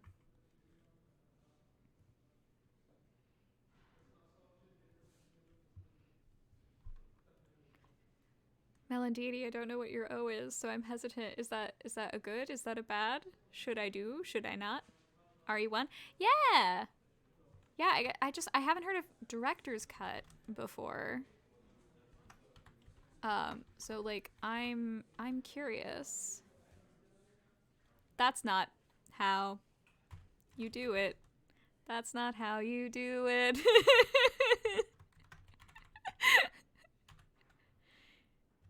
It's fine. We're fine. Okay, cool. Good. Oh, it's great. It's great. It's great, guys. We're doing great. We're doing things. So thank you everyone for tuning in tonight. This was really fun. I don't know when I'll be able to stream next. I hope later this week. Friday or Saturday, maybe. Can't guarantee, but hopefully. And I'll play more of this game that is gonna take me 5,000 years to play, apparently. But yeah, thank you all for tuning in and for hanging out, and I hope to see you next time. And let's show Ink Ribbon some love. Yeah, thank you for being here. And Melody, thank you for the raid. Thank you for working so hard and finding time to entertain everyone. Get some yum yum, please. I will. Y'all are seriously so freaking sweet, and I love you guys so much. Bye.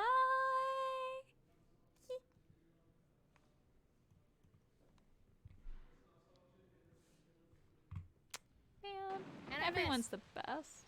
Ow, you bitch!